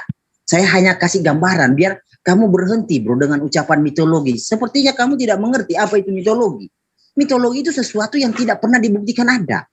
Contoh, Zeus, Hermes, Horus, Allah Subhanahu wa taala. Itu bisa dianggap mitologi karena tidak ada bukti. Jibril, itu mitologi. Kalau Gabriel ada gembala-gembala, ya, menyaksikan. Lalu Yusuf, lalu Maria, lalu kepada Daniel. Ada bukti. Nah, sesuatu yang dibuktikan ada itu bukan mitologi lagi, bro. Makanya saya kecewa dengan kamu, bro. Udah lama kita diskusi, gak berkembang cara menyampaikan sesuatu. Saya harap itu berpikir. Tadi saya sudah bawa ya di dalam. Saya mau share dulu dong, bro. Halo, bro. Saya mau share dulu. Halo. Lanjut, itu masih ada waktumu tuh. Iya, saya mau share dulu. Oke. Tinggal 58 detik lagi loh. Iya. Oke. Jadi ya, di dalam Mazmur 78 ayat 2, aku mau membuka mulut mengatakan amsal. Aku mau mengucapkan tentang perumpamaan teka-teki dari zaman purbakala. Jadi Tuhan kami itu maha kaya sastra. Dia berbahasa-bahasa perumpamaan. Bukan ya, saya nggak mau sebut nanti Anda tersinggung lagi. Supaya genaplah firman Tuhan disampaikan oleh Nabi. Aku mau membuka mulutku mengatakan perumpamaan. Aku mau mengucapkan hal-hal tersembunyi sejak dunia dijadikan. Jadi itu bahasa-bahasa kiasan. Seperti tadi domba itu punya tanduk 7. Lalu dibahasakan 7 roh Allah. Lalu 7 mata. Tetapi akarnya di situ kan domba tunggal. Lalu bagaimana Anda bisa memahaminya itu 7? Iya. Jadi bro, jelas ini sesuatu kalimat metafor. Jadi saya bisa saja membawakan hal-hal yang metafor yang di dalam Quran, tetapi bukan untuk saya tidak akan membenarkan itu ya. Nanti dikiranya saya mau mempersenjatai diri. Habis bro. Oke, monggo bro. Iya. Jadi saya hanya ingin mengatakan ya hal yang saya urai lebih awal. Saya tidak mau lari dari sana. Ya, ini terkait dengan wujud Tuhan yang Anda sembah. Kalau Anda mengatakan Horus dan semua itu adalah mitos, memang itulah mitosnya. Yang kemudian setelah pelaku mitos ini yang meyakini tentang adanya mitos tentang dewa-dewa mereka ini diberi hadiah berupa kitab, mereka langsung merangkul kitab itu. Kenapa? Karena berkesahian dengan konsep mitos yang mereka imani tanpa kitab dengan apa yang tertuang di dalam kitab Anda saat sekarang. Dan penggambarannya jelas. Demikianlah ketujuh roh. Theos. Kan Theos dalam bahasa Yunaninya tuh. Maka mereka menganut ajaran dewa-dewa ini, ya merasa senang dengan adanya konsep tertulis yang tadinya tidak tertulis. Itu yang perlu Anda pahami. Bagaimana kemudian dewa-dewa Olympus yang saya katakan tadi. Ya, bagaimana mitologi Yunani yang berasal dari bahasa Sanskerta yang kemudian menjadikan dalam kitab sejarah mereka di dalam pemahaman asal-usul suku bangsa dan nama-nama dalam pemahaman keturunan orang-orang Yunani, itu nyata bahwa sebelum Masehi nyata mereka memahami tentang konsep mitologi yang saya maksud. Ya, Yunani adanya Herakles, Hindu adanya Harakala, Yunani adanya Theseus, Hindu Tasa, Yunani dan seterusnya dan seterusnya. Intinya bahwa apa yang menjadi penggambaran kitab Wahyu nomor 5 itu tidak lepas daripada mitologi yang diajarkan pada zaman dulu sebelum Kristen itu dijadikan sebagai agama sah di dalam penganut ajaran mitologi sebelumnya. Makanya kita kenal kan tentang 25 Desember. Itu dikenal Tuhan pagan Mesir, Osiris. Mitra, Tuhan pagan Persia, 25 Desember. Lalu kemudian Tuhan Yunani, adanya Bakus dan seterusnya. Ini penggambaran yang nyata. Ini penggambaran yang nyata. Mau sekuat apapun kemudian saudara mengambil kitabnya Bani Israel untuk menjadikan sebagai tameng, tak bisa. Itu adalah nampak jelas apa yang dilihat oleh penulis kitab Anda. Dia pewarta yang harus Anda percayai. Bahwa penampakan Tuhan Anda itu persis dengan dewa-dewa mitologi Yunani Romawi. Nggak bisa Anda bantai itu. Jangan Anda kemudian mau menyembunyikan ya penampakan Tuhan Anda dengan adanya kitab agama lain yang menggambarkan tentang Tuhan yang Maha Kuasa itu. Nggak bisa. Nggak boleh. Karena kenapa? Memang nyata. Orang-orang Yahudi tidak memahami kitab Anda sebagai firman Tuhan kan? Iya kan? Itu Anda harus akui itu. Kalau penggambaran Tuhannya Bani Israel yang nyata betul yang ada di dalam kitab Wahyu itu, maka pasti hari ini orang-orang Yahudi akan menjadi Kristen semuanya. Tapi kan tidak. Yang mereka pahami itu adalah pemahaman filosofi Yunani Romawi yang dijadikan sebagai kitab suci. Itu perwujudan Tuhan Anda loh itu. Pahami itu. Silakan. Udah habis ya waktunya. Oke, saya mau share dulu bro. Di pause dulu waktunya. Saya mau share dulu.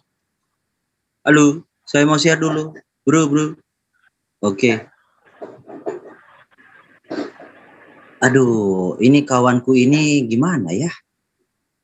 Cara ngelesnya itu kurang elok bro. Jadi tidak ada pernyataan di sini itu roh itu. Roh itu bukan wujud. Wujud nih. Ini tuh wujud. Ini tuh bentuk. Roh itu tidak ada wujud bro. Kamu bagaimana bisa membahasakan ini bro? Itu yang saya sesalkan dari kamu bro. Ya. Jadi ini 7 tanduk ini ada di seekor domba. 7 mata ini ada di seekor domba. Nah 7 ini dibahasakan roh. Roh nggak ada wujud. Nah roh wujud 7 Allah. Waduh itu piye tuh loh. Ya kan ini bahasanya bro. Tolong disinkronkan. Anda membahasakan roh, lalu wujud roh. Apa itu wujud roh? Nggak ada wujud, bro. Makanya saya katakan ini penglihatan ilahi yang dikaruniakan kepada Yohanes. Kagak paham dari tadi. Tapi nggak apa-apa lah. Memang kalau nggak berpolemik, ini nggak asik diskusinya. Ya. Lalu tadi juga dibawa-bawa tentang mitologi. Sudah saya jelaskan. Sesuatu yang ada, sesuatu yang fakta, sesuatu yang real, itu bukan mitologi, bro. Kalau Anda berbicara tentang satir, manusia setengah kambing, ya itu ada di sini. Saya kasih lihat kamu ya, satir. Nah, nanti saya coba komparasi ke Jibril. Bahwa Jibril wujudnya seperti itu. Ya, oke. Nggak apa-apa ya, bro. Nah, sorry. Satir, ntar ya, kambing jantan, ya, oke. Imamat, di pause dulu waktunya bro, biar nggak cepat selesai. Saya mau berbagi dengan kawanku Suma ini dari tadi dia, kemudian Musa, imamat 17 ya, kambing jantan. Bentar ya.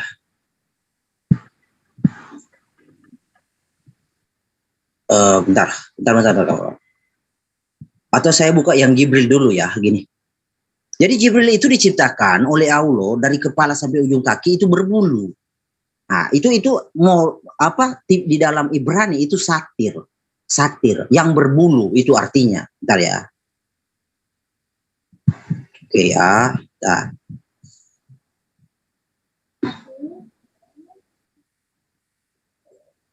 Oke, ya,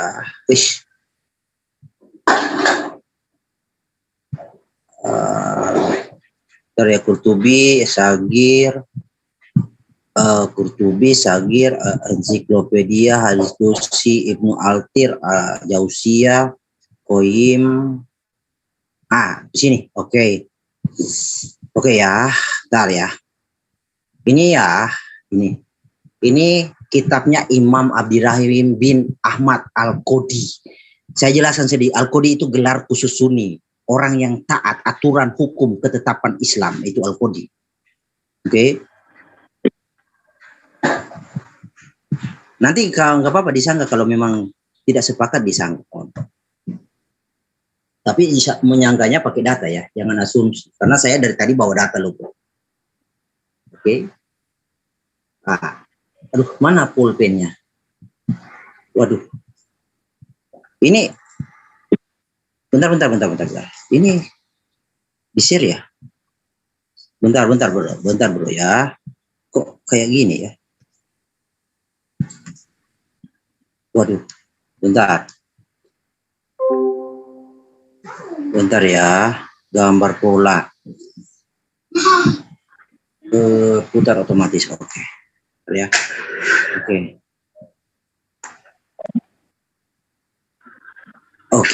Close. Jangan bentar. Ini ya. Dikeluarin tadi. Nah, oke, ini. Oke ya. Oke, ini. Nah, ini Jibril ya, tak kasih tahu kalian ya kawan-kawan ya. Adapun malaikat Jibril diciptakan oleh Allah SWT setelah malaikat Mikail terpaut 500 tahun. Malaikat Jibril AS mempunyai 600 sayap. Dari kepala sampai ujung kakinya dipenuhi rambut yang diciptakan dari safaron. Nah, ciri-ciri Jibril ini seperti syair. Nah, syair seperti ini kawan-kawan. Nah, kawan-kawan Bro Suma tadi mengatakan mitologi Yunani syair. Nah, iya benar. Nah, mitologi Yunani ya Jibril itu. Gini ya, dar satir. Mana satirnya ya? Data. Oke. Aduh, nah mana ya? Ini bentar ya kawan-kawan ya, file debat ya, file Islam. Bentar. Muslim, lalu ini. Nah, ini satir nih. Ya, ini satir nih. Ini bro satir nih. Ya, jadi dari ujung kepala sampai kaki itu dipenuhi rambut. Itu tuh satir. Mitologi Yunani satir nih. Ya. Oke. Jadi Jibril seperti itu wujudnya. Jadi bro, tolonglah Anda berbicara itu pahami dulu kata-katamu. Kalau Anda berbicara mitologi ya, harus dikondisikan yang Anda bawa ini mitologi beneran atau bukan. Kan sudah saya katakan, mitologi itu sesuatu yang tidak pernah bisa dibuktikan ada. Yesus itu real. Ada, nyata. Habis waktunya. Oke. Iya, Yesus itu memang real. Kami mengakui dia adalah nabi. Memang dia real. Yang tidak real itu penggambaran Tuhan, wujud Tuhan yang ada di dalam Wahyu 5 nomor 7 itu. Kalau Anda mengatakan mitos itu yang tidak real, nah itulah dia yang ada digambarkan di dalam Wahyu 5 nomor 6 itu. Yesus itu bukannya tidak real, Yesus itu ada.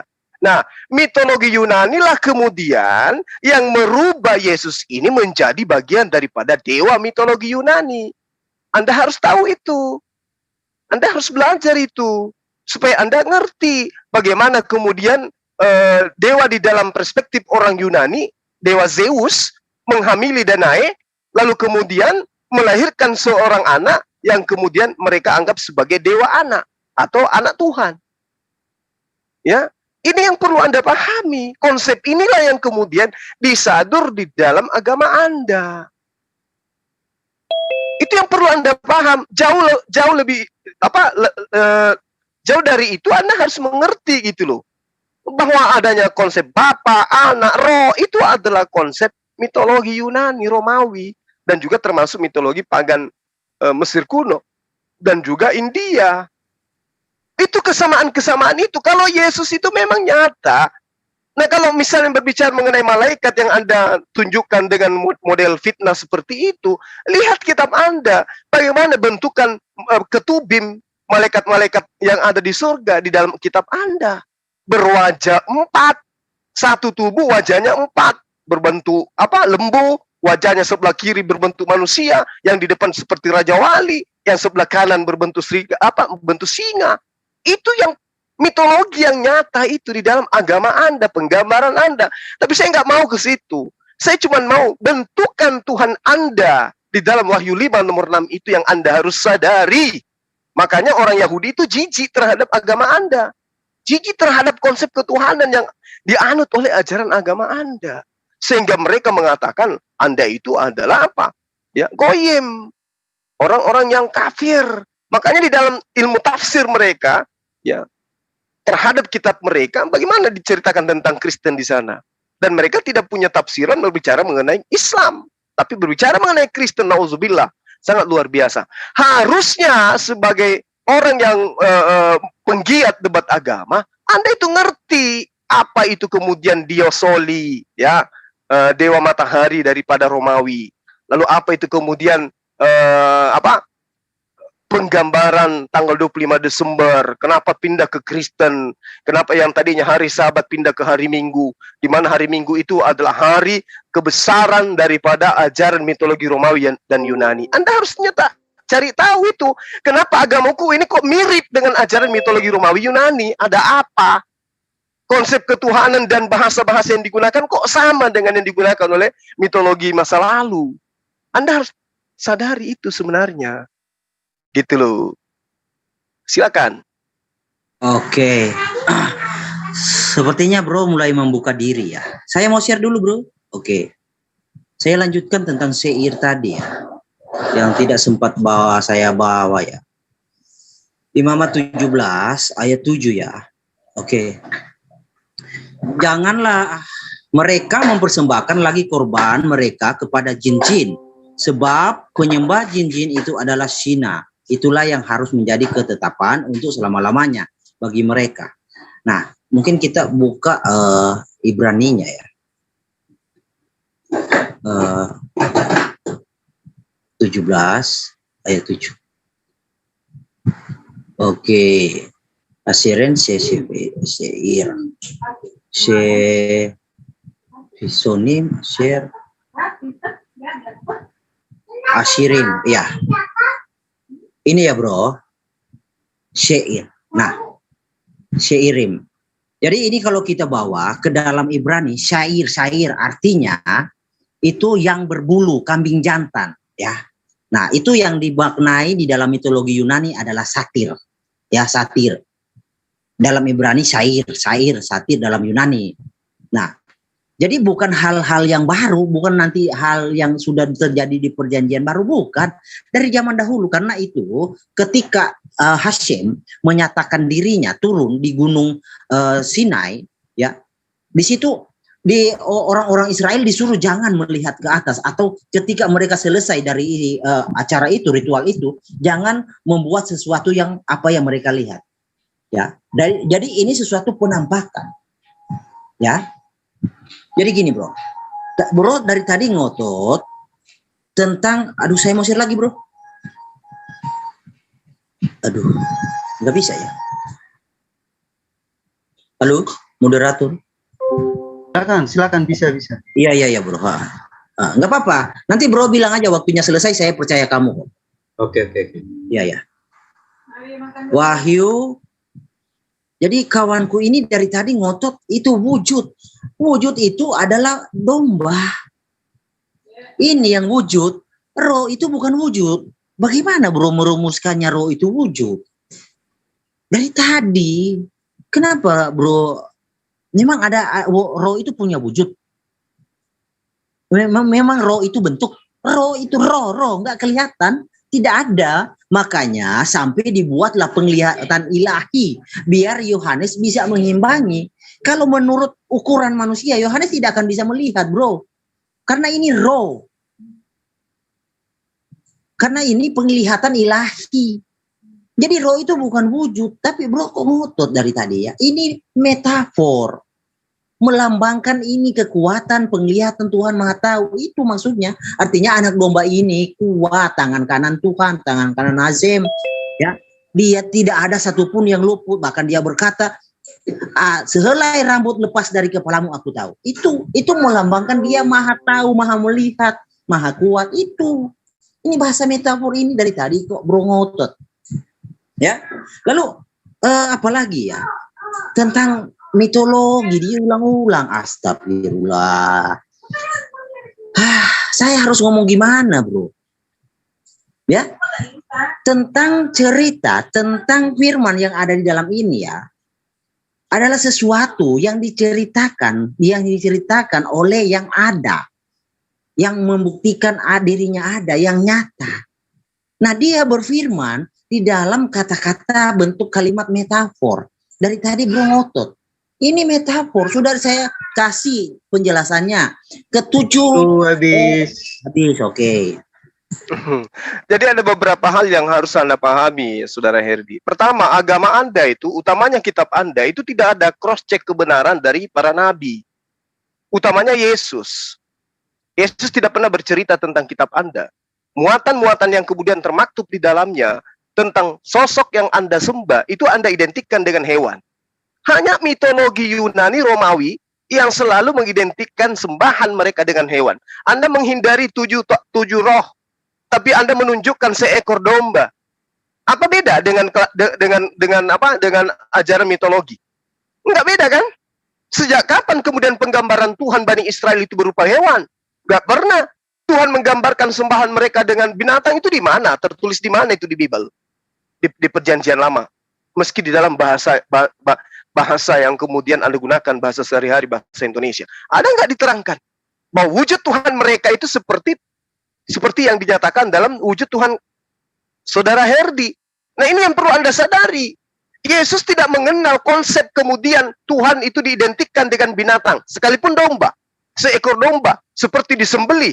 Bertanduk 7, bermata 7. Lalu kemudian dikatakan, dan itulah ketujuh roh Theos yang diutus ke muka bumi. Lalu kemudian Anda memahami, Tuhan Anda itu adalah roh. Kalau Anda mengatakan roh tidak bisa dilihat, tapi faktanya yang nampak kemudian oleh pewarta kitab Wahyu itu adalah dia melihat 4 makhluk, di tengah-tengahnya ada anak domba yang sepertinya disembeli, bertanduk 7, bermata 7. Lalu kesimpulan daripada itu, perwujudan daripada itu, itulah ketujuh roh Theos, roh Tuhan, roh Dewa yang diutus ke muka bumi. Sekarang satu roh masuk ke Yesus, 6 rohnya kemana? Kan itu penggambarannya.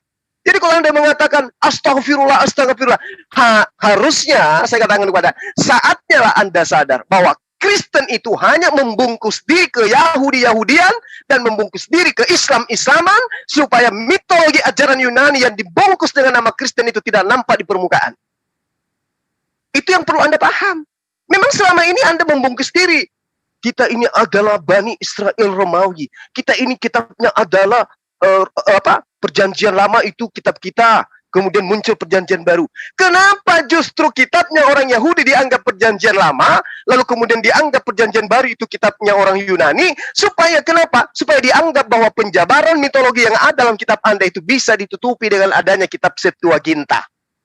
Ingat, asal-usul kitab Anda bukan karena unsur adanya kenabian yang memerintahkan, tapi kekaisaran Romawi, penganut mitologi Yunani Romawi yang memerintahkan kitabnya orang Yahudi diterjemahkan ke dalam bahasa Septuaginta. Kitab Anda berarti berasal dari mana? Berasal dari instruksi seorang kekaisaran Romawi. Abad 3 sebelum Masehi, Romawi masih menganut ajaran pagan. Memerintahkan kitabnya orang Yahudi diterjemahkan ke dalam bahasa yang mereka pahami. Sehingga mereka menyadur hal-hal yang mitologi tadi itu diakui sebagai konsep yang sama. Oke. Terima kasih. Oke, cukup menarik ya kawanku mengatakan di mana orang Israel itu berbicara tentang domba. Nah, ternyata kawanku tidak tahu ya, orang Israel dalam ritual Yom Kippur ya itu domba.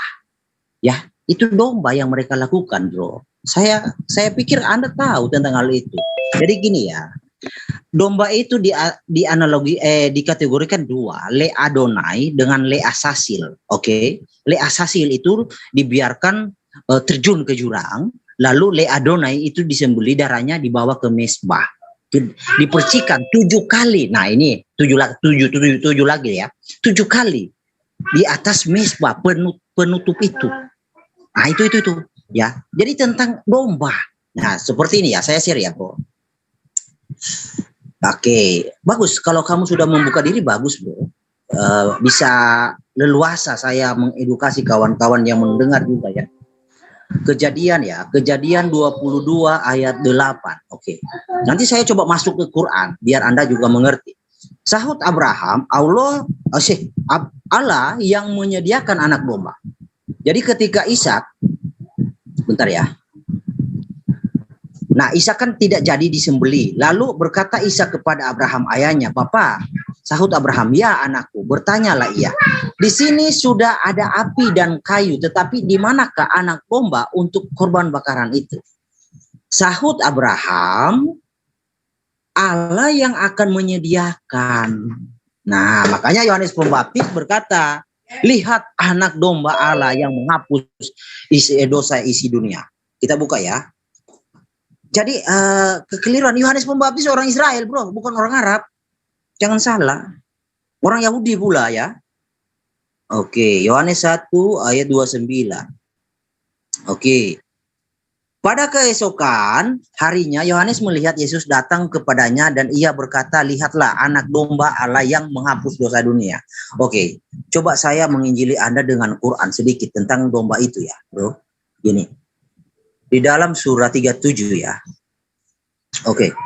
Surah 37 ayat 107. Oke. Nah, dan kami tebus anak itu dengan sembelihan. Ini kata seekornya nggak ada ya, di dalam teks originalnya nggak ada ya. Dan kami tebus anak itu dengan sembelihan yang azim. Astagfirullahalazim, yang maha kuasa, yang maha agung, azim. Oke. Jadi sesembahan itu azim bro ya. Mungkin saya akan sedikit paparkan bahwa dari sini ya, bentar. Surah 37 ya. Ayat 107. Oke.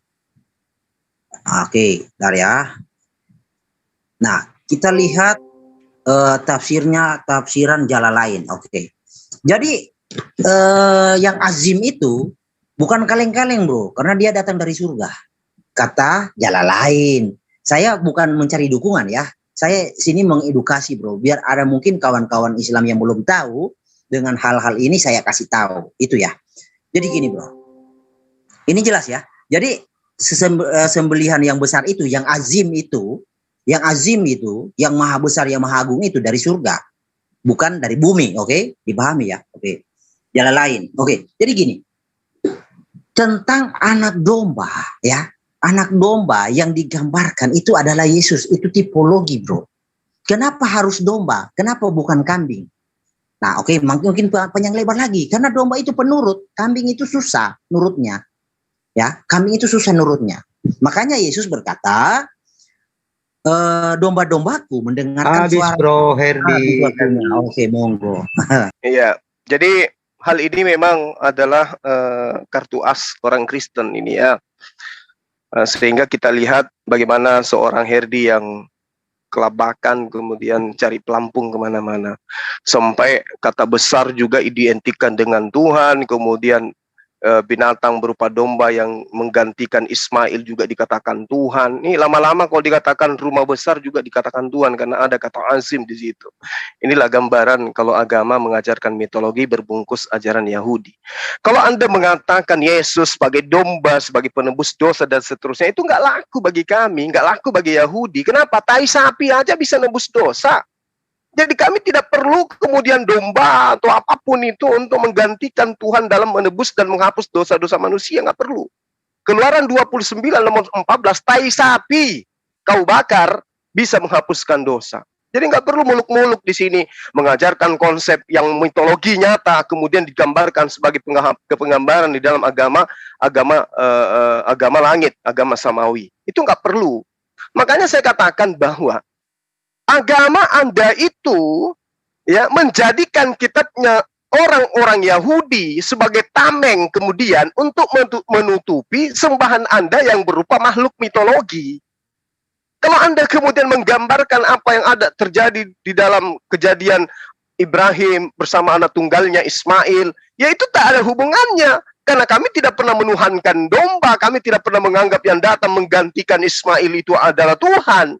Berbeda dengan ajaran mitologi.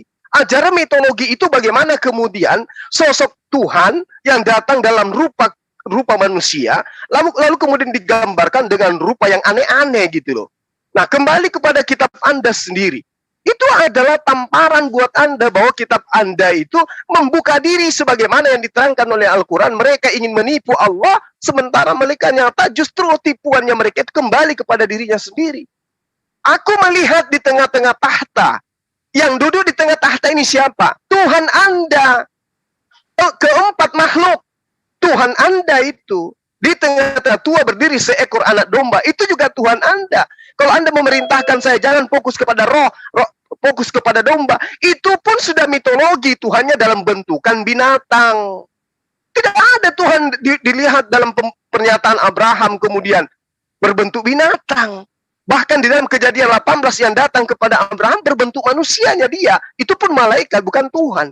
Nah, ini Tuhan Anda dilihat oleh pewarta kitab Wahyu, kitab terakhir di dalam pengajaran agama Romawi Yunani, ya, yang dianut oleh orang-orang agama Romawi Yunani ya tadinya, kemudian menjadi Kristen. Di situ menggambarkan wujud Tuhan mereka berupa binatang, bertanduk 7, bermata 7, dan dikatakan itulah ketujuh roh Theos, roh dewa yang diutus ke muka bumi. Satunya masuk ke Yesus, yang keenamnya masuk ke mana? Ini yang harusnya Anda pecahkan, karena ini adalah penampakan. Aku melihat wujud Tuhan begitu adanya menurut pewarta daripada kitab Wahyu. Gitu loh. Masih ada bantahan? Oke, mantap ya. Jadi sudah panjang lebar, bro. Jadi tentang apa ya Pak tadi, bro mengatakan bahwa tapi sudah berhenti ya, roh itu bukan wujud ya, bro sudah paham. Jadi 1 masuk kepada Yesus, lalu 6 kemana? Nah, ini yang bro tidak paham. Jadi Yesus berkata, adakah lebih baik dia naik, lalu supaya Roh Kudus turun. Jadi Roh Kudus itu melambangkan, 7 roh itu melambangkan Roh Kudus. Di hari Pentakosta itu ketika murid-murid berkumpul, Roh Kudus menaungi mereka. Itu maksudnya. Jadi sampai akhir zaman itu Roh Kudus menyertai, sama seperti dalam Quran. Menyertai orang-orang itu adalah roh. Nah, oke. Bentar ya. Pause dulu waktunya, bro. Saya mau share dari Quran dulu. Biar kawan-kawan. Siap. Ya, biar kita ada edukasi dari 2 sisi ya. Oke. Nah. Tapi yang sangat disayangkan kawan Kusuma tidak bawa data ya dari tadi. Itu yang saya sangat sesalkan. Tapi nggak apa-apa lah. Nah, memang beliau begitu. Surah 58 ayat 221 ya kayaknya. Bentar ya.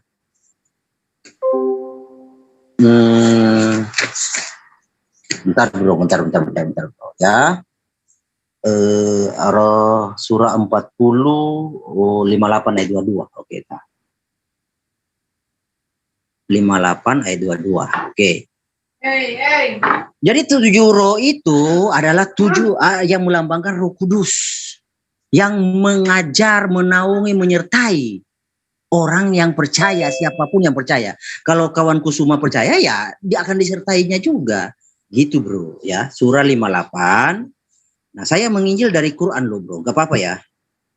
Oke. 58 Al-Mujadilah ayat 22 ya. 21 22. Nah, di sini tapi tidak penterjemah tidak jujur ya.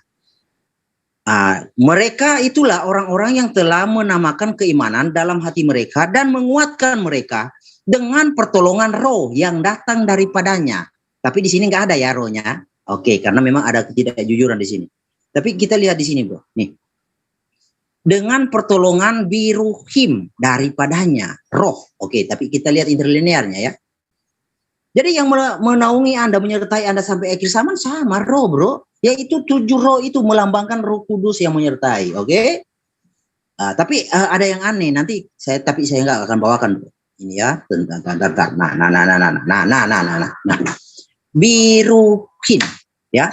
Dengan roh pertolongan daripadanya. Oke.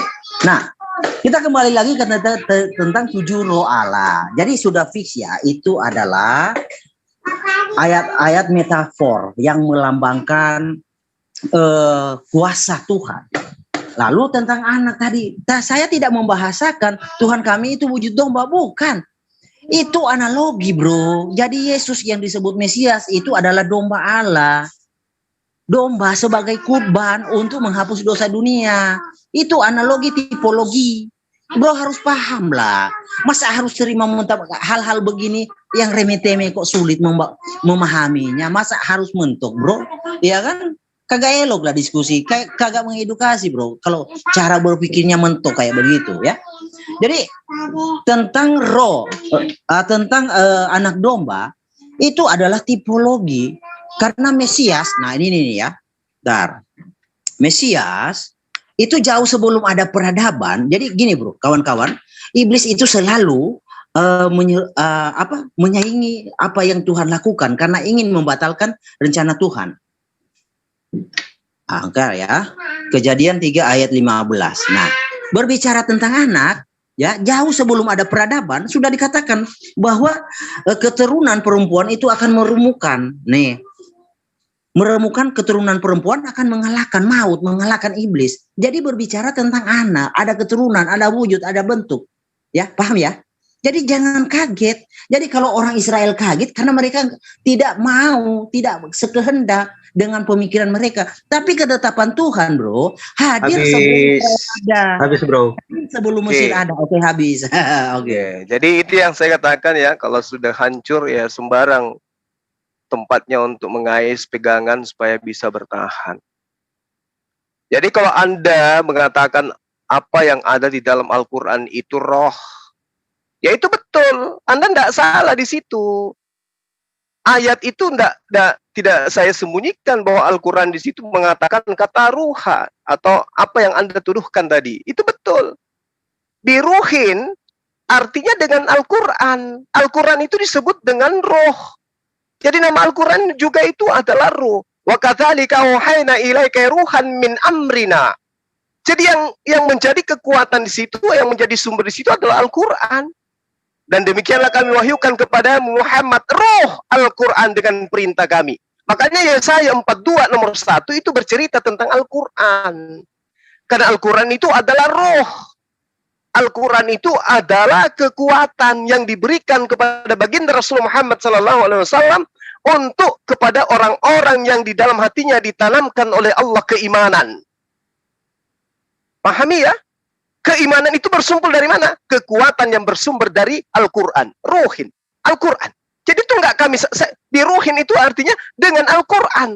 Al-Quran itu memiliki roh. Roh Al-Quran itulah yang menemani umat Islam sampai di akhir zaman. Bukan roh-roh yang seperti Anda gambarkan dalam Wahyu 5 nomor 7. Itu mitologi itu. Ya, Anda harus belajar Al-Quran rupanya. Bukan hanya terjemahan kemudian Anda plesetkan kemana-mana. Al-Quran itu banyak mengatakan bahwa Al-Quran itu disebut roh. Wa huwallazi yaqbalu tauba an ibadi wa ya'fu anis sayyiati wa ya'lamu ma taf'alun. Jadi banyak Al-Quran itu disebutkan dengan istilah-istilah yang Anda tidak pahami. Roh itu juga disebut Al-Quran. Boleh Anda lihat dalam Asy-Syura nomor ayat 52, Asy-Syura ayat 25, kemudian An-Nahl ayat 98, An-Nahl ayat 99. Itu nyata itu bagi kami. Al-Quran itu adalah roh, kekuatan, sendi kehidupan umat Islam. Umat Islam tidak akan memiliki apa-apa, tidak memiliki kekuatan apa-apa di atas muka bumi ini tanpa berpegang kepada Al-Quranul Karim. Itu yang Anda harus pahami. Ya, jadi kalau dikatakan bahwa di dalam ayat yang Anda sebutkan tadi itu di dalam surah apa yang Al-Mujadilah ya, Al-Mujadilah ayat 22. Di situ ada kata biruhin. Biruhin di situ adalah Al-Quran. Biruhin itu adalah Al-Quran. Berbeda dengan mitologi Yunani yang ada di dalam kitab Anda berupa roh bertanduk 7, bermata 7, dan itu adalah binatang.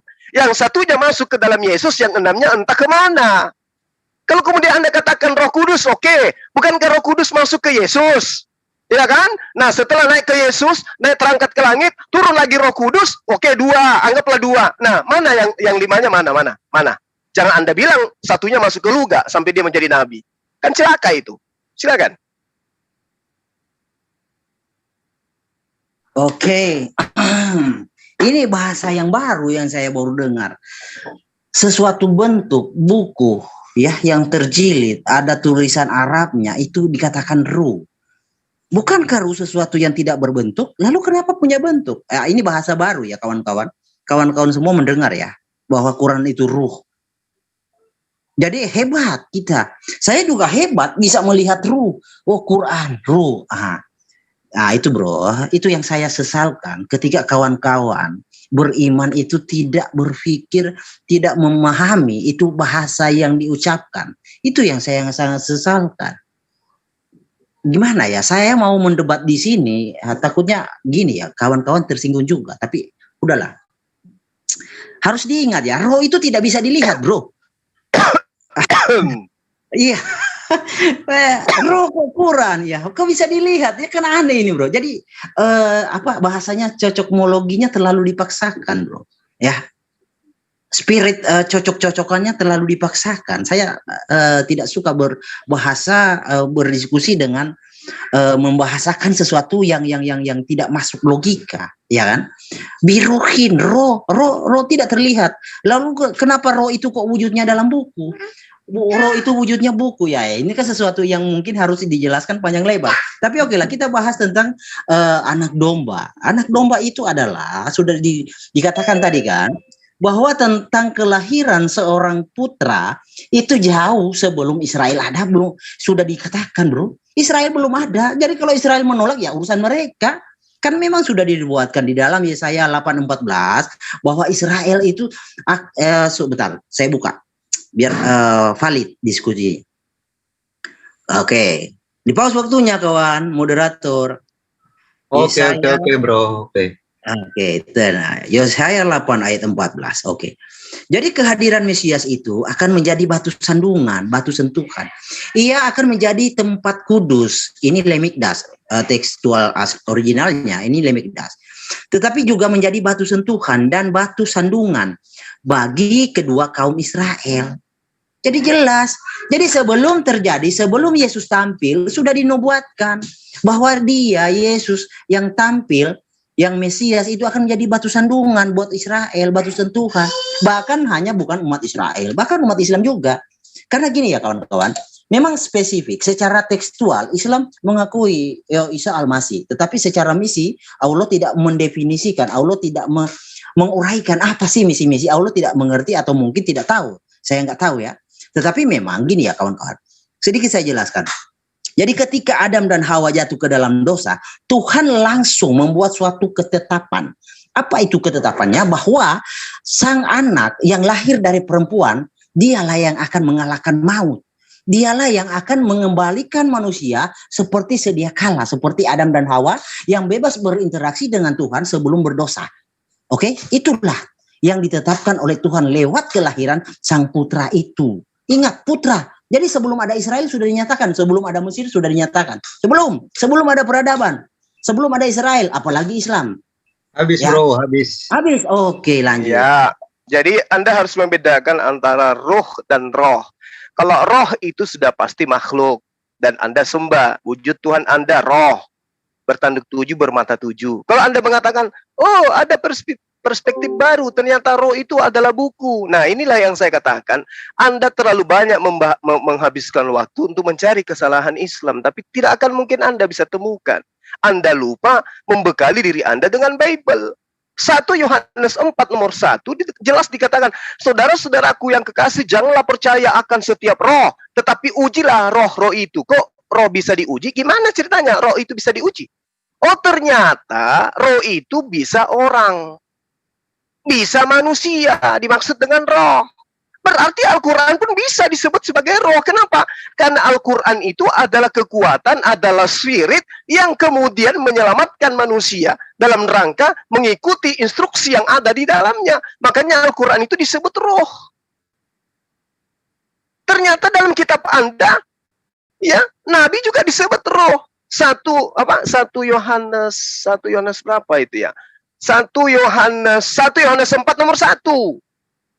Wahai saudara-saudaraku yang terkasih, janganlah percaya akan setiap roh, tetapi ujilah roh-roh itu apakah mereka berasal dari Allah, ya, sebab banyak nabi-nabi palsu yang muncul ya di seluruh dunia. Maksudnya gini, Saudara-saudaraku yang terkasih, janganlah percaya kepada setiap roh, tetapi ujilah roh-roh itu. Ya, ujilah roh yang ada di dalam pengajaran Islam. Apakah Al-Quran itu berasal daripada Allah atau Al-Quran itu berasal dari nabi palsu? Uji Al-Quran itu. Berarti Al-Quran itu roh. Makanya Kejadian 42 nomor 1, Allah memberikan roh di atasnya untuk menegakkan hukum Tuhan di atas muka bumi ini, menaklukkan bangsa-bangsa. Dengan apa? Dengan Al-Quran. Anda harus paham itu. Al-Quran menerangkan roh itu salah satunya adalah Al-Quran. An-Nahl ayat 2, Asy-Syura ayat 52. Roh itu adalah makhluk langit atau malaikat. Surah Al-Qadar ayat 4, An-Naba ayat 38. Roh juga bisa diartikan utusan Allah atau malaikat Jibril. Surah Maryam nomor 17, ayat 17, Al-Mu'min ayat 15. Roh juga bisa diartikan pengertian yang diberikan kepada manusia, kepada penciptaan manusia. Al-Quran ayat 72, Al-Hijr ayat 29, dan juga As-Sajdah ayat 9. Roh itu banyak dalam Islam. Sementara dalam konsep Tuhan agama Anda, pewarta kitab Anda mengatakan wujud Tuhan Anda yang roh itu bertanduk 7, bermata 7, dan dia adalah binatang. Mau apa lagi? Apa yang Anda ingin sangkali di situ? Aku melihat wujud Tuhan bertanduk 7, bermata 7. Dia adalah binatang. Dan itulah ketujuh roh dewa, roh Theos yang diutus ke bumi. 1, masuk ke dalam Yesus. 6-nya kemana? Roh Kudus Anda katakan. Oke, 2. 5-nya kemana? Ini celakanya kalau memiliki Tuhan konsep Yunani. Silakan. Oke, saya mau share dulu kawan, moderator. Aduh, kembali lagi wujud roh wujud. Aduh, parah. Tapi nggak apa-apa lah, memang begitu. Kalau nggak ngeyel ya nggak asik. Ya ini ya tentang roh. Nanti kita bahas balik ya tentang saudara-saudaraku yang kekasih, janganlah percaya setiap roh, tetapi ujilah roh itu apakah mereka berasal dari Allah, sebab banyak nabi palsu. Jadi roh ini bro sesuatu yang hidup, bukan mati. Al-Quran itu mati. Bagaimana bisa Anda membahasakan itu roh? Quran itu mati bro. Bisa nafas Quranmu. Jadi di sini roh ini disandingkan dengan nabi-nabi palsu yang mengajarkan pengajaran yang sesat. Jadi roh ini sifatnya hidup. Nggak ada roh sifatnya mati kecuali Ruhul Asom. Ya, Ruhul Asom adalah Ruhul Nabi Muhammad yang mati, gak bangkit-bangkit ya mungkin. Roh itu hidup. Masa roh kamu artikan mati? Buku itu benda mati bro. Janganlah begitu. Astagfirullah. Parah.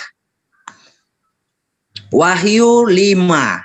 Lagi-lagi kawanku ini mengatakan, aduh gimana ya? Wujud. Nggak ada kata wujud di sini bro. Seekor anak domba seperti yang telah disembelih, bertanduk 7, bermata 7. Itulah 7 roh Elohim yang diutus. Itulah 7 roh, bukan itulah wujud 7 roh. Enggak. Jangan nambah-nambah lah bro. Jangan melegalkan imanmu dengan sesuatu yang tidak benar. Ya, nggak boleh ya bro ya. Jadi yang wujud nih. Sudah saya jelaskan, anak domba ini analogi tipologi karena Mesias itu disebut anak domba Allah, domba Elohim. Itu yang saya sudah buka tadi. Abraham ketika Ishak tidak jadi disembelih, Ishak bertanya, "Bapak di manakah domba itu?" Jawab Abraham, "Tuhan Hashem akan menyediakannya." Jadi pahamilah ya. Pahami ya bro, jangan ulang-ulang sesuatu yang sudah dijelaskan, sudah fix dari tadi. Oke, kita berbicara lagi tentang Quran. Ayo, kita berselancar ke Quran lagi. Ya. Di sini bro, bukan roh kaleng-kaleng, karena di sini roh bisa menolong, ya, menguatkan, ya. Roh ini ya bersifat ilahi, menolong. Nah, kalau Anda pahami ini roh ini adalah Quran, benda mati, ya sungguh sangat disayangkan. Berarti ada roh mati. Nggak ada roh mati bro. Roh itu hidup. Nah, oke, saya ikuti mau Anda. Kalau roh itu Quran, lalu katakan ini menolong, menguatkan. Lalu ngapain juga di dalam surah 19 ayat 71? Kalau roh yang Anda imani itu adalah Quran memberi hidup, kenapa harus dijeburkan ke neraka? Artinya mati bro. Nah itu keliru bro. Jadi bro, membahasakan sesuatu saya harap paham. bahwa roh itu bukan mati, roh itu sifatnya hidup. Roh tidak bisa mati, ya. Roh tidak bisa mati. Roh itu hidup. Jadi jangan kamu bahasakan Quran itu yang benda mati itu, kamu bahasakan roh itu prematur, bro. Dalam dunia akademis itu tepar pemahaman seperti itu. Nanti kita kaji lagi lebih mendalam secara etimologi apa itu roh, tepar, bro, di situ. Ya, harus dipahami. Masih ada waktu saya, bro. Habis. Oke, lanjut. Iya. Nah, Al-Quran disebut roh. Karena Al-Quran itu muatannya adalah mengajarkan kehidupan jasmani, kehidupan rohani. Sehingga orang yang menjadikan Al-Quran sebagai roh di dalam kehidupannya, dia bisa membedakan antara Tuhan dengan manusia. Antara 3 dan 1. Antara binatang, manusia, pencipta, ciptaan, pengutus, utusan. Al-Quran yang mengajarkan itu. Orang yang tidak memiliki Al-Quran di dalam dirinya, mati. Sampai kematiannya itu ketika ditanya manusia yang melahirkan manusia pun mereka anggap itu adalah Tuhan. Kenapa? Karena mereka mati.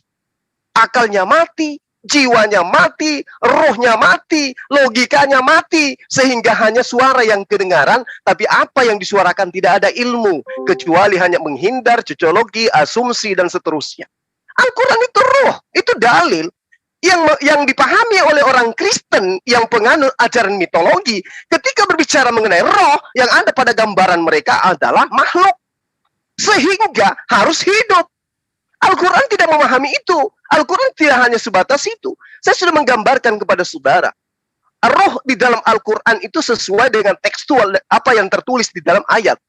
Secara konteks dijelaskan. Apa itu roh di dalam penggambaran ajaran agama Islam. Berbeda dengan agama Anda yang memang menyembah kepada roh-roh.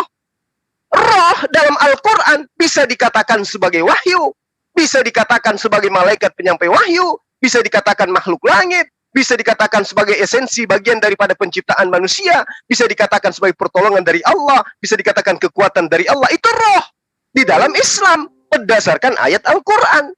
Nah, kemudian kalau Anda mengatakan Al-Quran itu benda mati, kenapa Anda mengatakan begitu? Karena dalam pemahaman Anda, roh itu adalah makhluk hidup. Sehingga Tuhan Anda adalah makhluk hidup. Iya kan? Anda mengatakan Al-Quran mati, karena dia tidak hidup. Karena Tuhan Anda adalah, sembahan Anda adalah harus makhluk dan harus hidup. Dan itu ada binatang. Bertanduk 7, bermata 7. Itulah ke-7 roh Theos yang diutus ke muka bumi.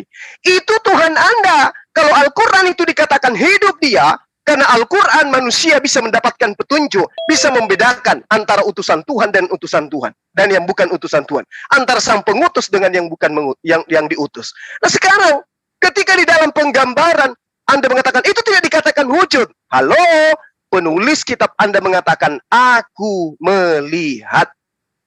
Sesuatu yang dilihat itu wujud, ada.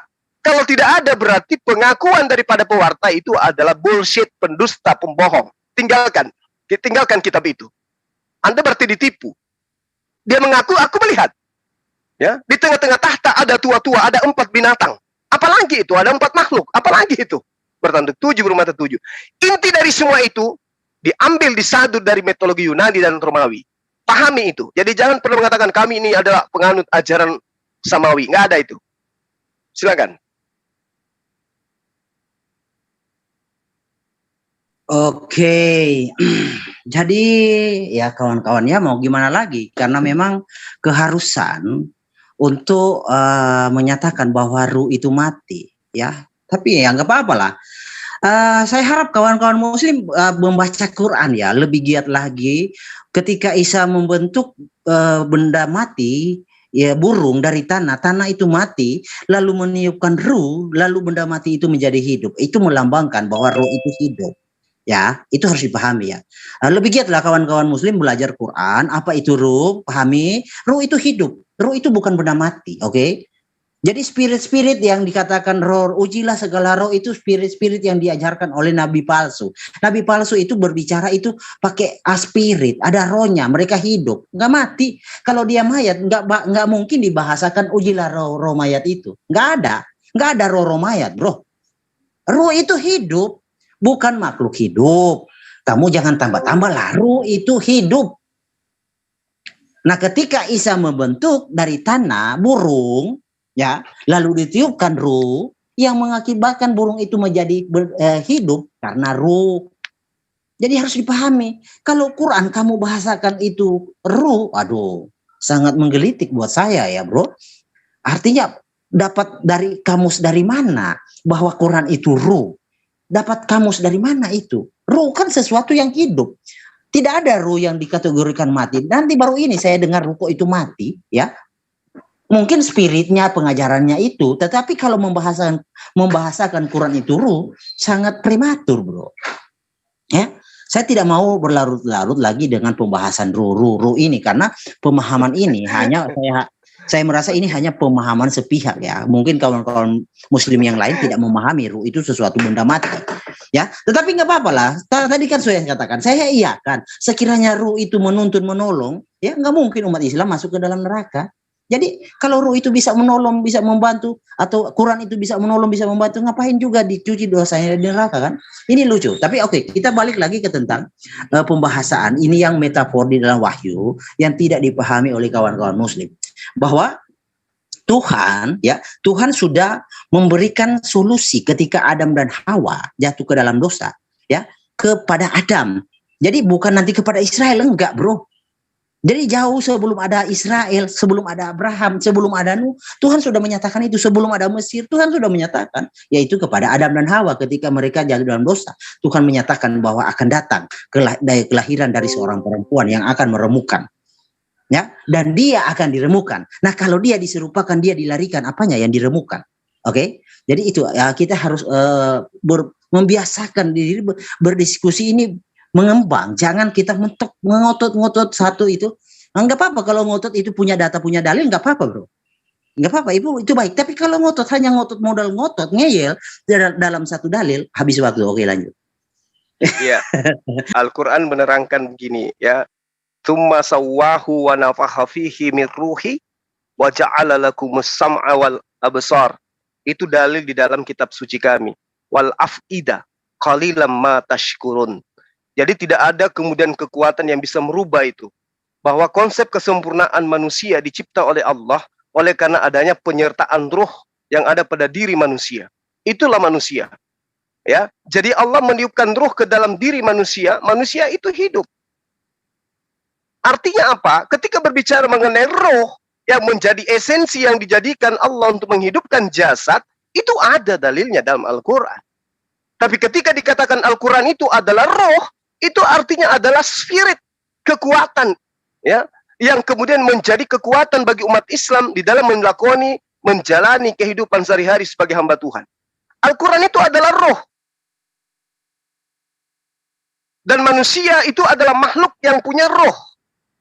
Kalau saudara kemudian mengatakan Al-Quran kok roh, tapi kan dia adalah benda mati, kok bisa dikatakan roh? Itu oleh karena Anda adalah penganut ajaran mitologi Yunani, di mana roh itu adalah makhluk. Sehingga Kristen itu menyembah makhluk. Kristen tanpa makhluk tidak bertuhan dia. Apa buktinya? Coba kita lihat, apa yang dia katakan pewarta di dalam Wahyu 5 nomor 6. Itu kan penglihatan, bos. Itu yang nampak. Dia tidak mendengarkan, tapi dia mengatakan, aku melihat. Dia melihat kan? Anda ingin mendustakan itu. Itu dalil Anda. Itu kitab Anda. Penulis kitab Anda yang mengatakan, aku melihat. Apa yang dia lihat di situ? Tuhan Anda yang dilihat. Gambarannya seperti apa? 4 bentukan makhluk, satunya seekor anak domba, miripnya disembeli, kemudian bertanduk 7, bermata 7, lalu ilustrasinya kemudian dikatakan, itulah ketujuh roh Theos yang diutus ke atas bumi. Makanya saya kasih Anda PR. Tuhan Anda 2 orang, yang satunya masuk ke anak Maria, Yesus. Tuhan yang satu lagi berupa roh merpati, masuk ke dalam tubuh burung merpati. Udah 2. Oke, nggak apa-apa. Sekarang 5-nya ini masuk ke mana? Jangan-jangan masuk ke Bom-Bom 1, ke Manubulu 1, kemudian ke Rudi 1, Rudi Yohanes, Luga satunya lagi. Ya, wallahualam. Itu PR Anda. Karena itu penggambaran Tuhan Anda di dalam kitab Anda. Saya tidak mau tahu. Kalau Tuhan kami dalam ajaran agama Islam, Tidak ada yang serupa dengan dia. Nauzubillah min dzalik. Ya. Laisa kamitslihi syai'un. Sorry, maaf saya lupa. Nah, itu penggambaran Tuhan yang kami sembah, tidak diserupakan dengan makhluk apapun, sehingga kami tidak bisa menggambarkan seperti Tuhan Anda bertanduk 7, bermata 7, dan itulah ketujuh roh Tuhannya Kristen yang disebar ke atas muka bumi. Telan itu. Silakan.